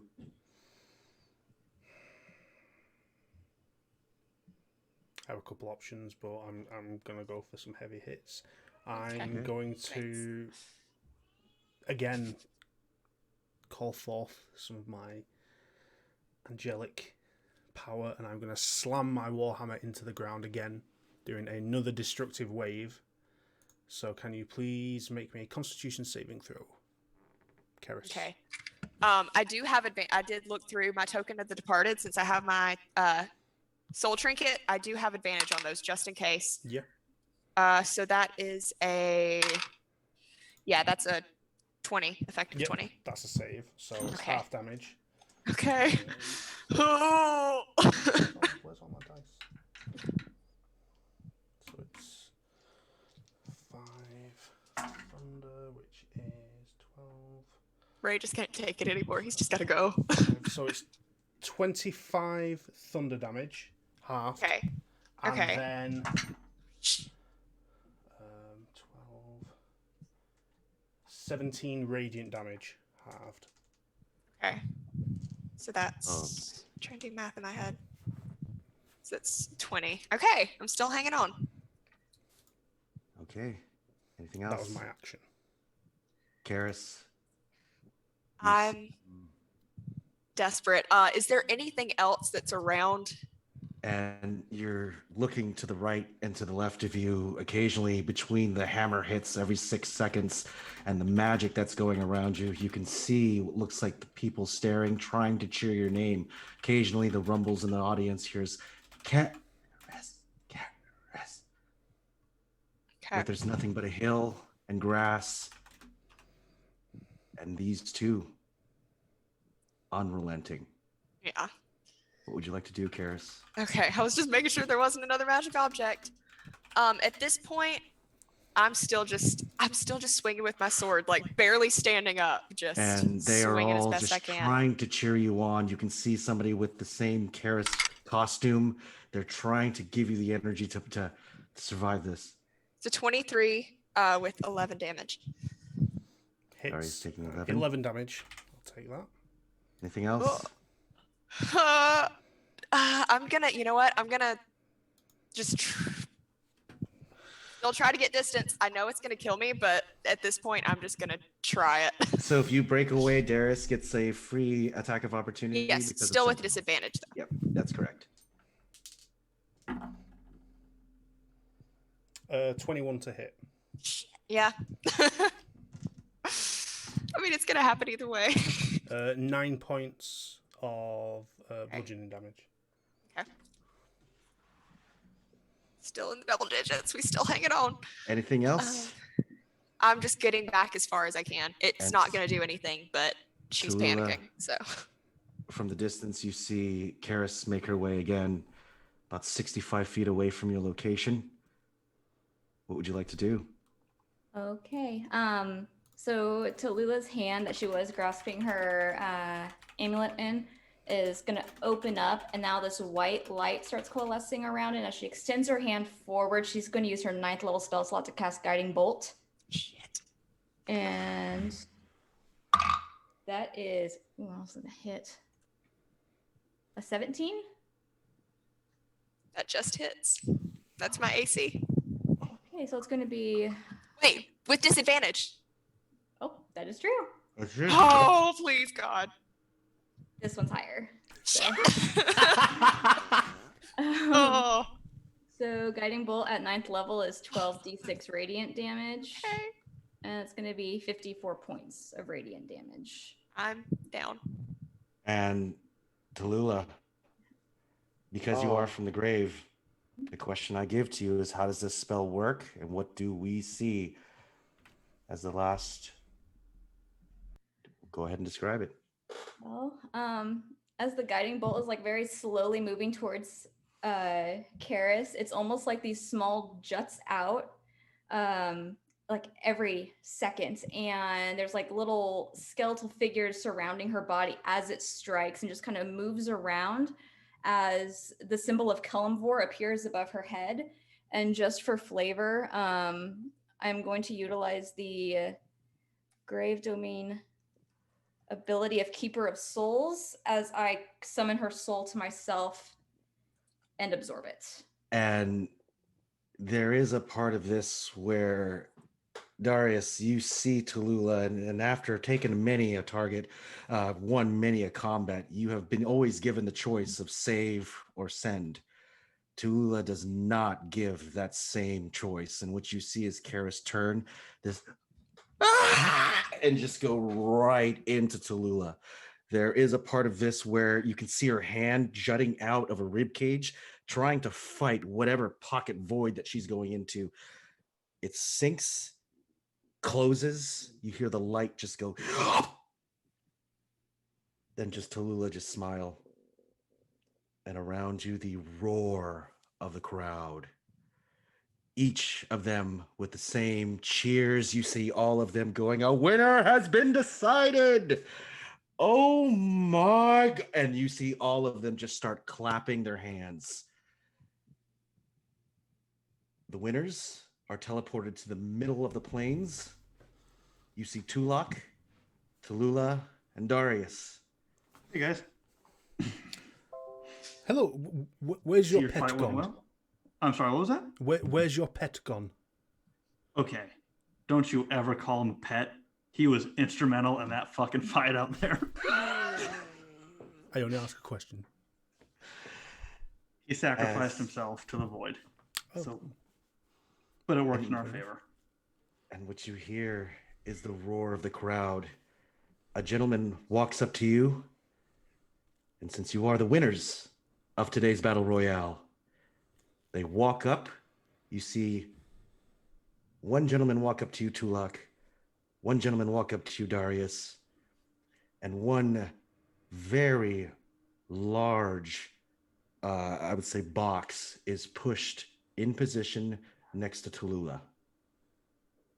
As winners of today, you were provided 5,000 gold pieces.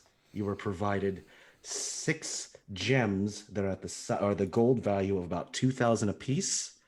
You were all given rings. And if you decide to take these into Evermore and DM me after, I will tell you exactly what those rings are. But congratulations for everybody today that participated. I just want to say thank you for allowing this. Thank you for letting me DM. And thank you for letting me help design your glorious deaths. So That was something. Ray, you rule. Oh my gosh. Ray, your descriptions are the best, dude. Oh my Honestly. God. thank you very much. I thank you. Danny, the table's yours, my friend. Is there anything else you want to say? Just again, thank you very much for everyone watching. Thank you for our amazing players today. It was a great honour to play alongside Spot Hidden for this and our competition raffle winners, Keith and Jacob. Thank you very much for joining us. Please stick around. We have another show after this. We have, starting in about next 10 minutes or so, we have Boy Problems, which is a Carly Rae Jepsen cyberpunk heist adventure. That is literally what it is. There is no lying in that. It is. It's going to be DM'd by the amazing Guilty Cosplay. We are very excited for this, with a star-studded cast of amazing players. Again, before we kind of close this stream off and go into the next one, this is all in support of WAVAW, which is the largest rape crisis centre in British Columbia, doing amazing things to help victims of sexualized violence, doing stuff like counselling sessions, accompanying them to appointments, doing amazing stuff. So please, if you've got any spare money and you're able to, please consider donating. The link is on our social medias. It's in the Twitch chat. We'll pop it up again there, and everywhere. Please consider it. It would, help out some amazing people doing some amazing things. Yes, we have another show shortly. I don't know what to do. I don't know what to say. I've been streaming for a while now. Bree, Nathan, anything we should add? Just wanting to echo thanks to everyone for joining us today. I've wanted to play alongside you guys for a very long time. Yes. And this was so fun. So thank you so much for coming and participating with it. And it was just fantastic. Oh, thank you for having us. What they said. London, do you guys have anything you want to plug for your channel over there at Spot Hidden that you're working on? Got anything coming up? Yeah, so we just play Call of Cthulhu every Tuesday. On Wednesdays, Carly is playing the video game Call of Cthulhu. And crying the whole time. And Carly, what are you doing next Friday? We're playing D&D. I got the Candlekeep Mysteries book, and we're bringing in the normal crew plus Daniel Baskins, the wonderful Daniel Baskins, to play one of the adventures from that. So yeah. Nice. Very cool. Yeah, we're doing the Canopic Being by Jen Kretschmer, which will be very fun. Very excited. Very cool. Oh yeah. I just want to say, go on. I was saving the counterspell to try to counterspell myself out of the arena. I was going to try to counterspell whatever was putting me in there, but I didn't know if that would work. Who knows? Lastly, before we do kind of sign off on this, Jacob and Keith, as our guest players tonight, please plug yourselves and what you guys are doing as well. We don't want to leave you guys out. Go ahead, Jacob. Yeah. Once again, I stream over at Geekenspiel. You can find GeekUndSpiel. You can see the name in the comments. I left a couple in there. I'm the guy Geekenspiel there. Hey, it's Jacob. Just follow me on there. I like to stream some video games and hopefully some board games and tabletop games when I can get around to it. And this has been great, guys. Thank you so much. Thank you for being on our team, too. Yeah, thank you so much. First of all, thanks for Spot Hidden to participate in this. TIO for pulling my name out of the hat, because this was a lot of fun. London, all the love to you, but I had to help my man Tulak. I feel it, man. I love you, brother. Thank you. I haven't streamed in a little bit, but I'll try to get back going. Aloha 808 is my Twitch handle on IG. I am not Kevin Bacon, because I am not. And if any of you know Kevin Bacon, please hook me up with him, because I want to do a quick video where he says, "I'm Kevin Bacon." That is not Kevin Bacon. Other than that, again, thank you for all the everybody who showed up in chat, who viewed, who donated, who threw bits out there. I appreciate it. It's a great cause. Yes. So, just to close off this show, again, please stick around. We have our next show, Boy Problems, coming up shortly. Again, like last time, the stream will go offline briefly while we just do a quick change up, and then we'll be back on. So grab yourselves a drink, grab some snacks, a comfy pillow, a blanket, get yourself settled. And yes, we will see you very shortly for our next show. And again, thank you very much for watching. Thank everyone for playing. And we will see you all again very, very soon.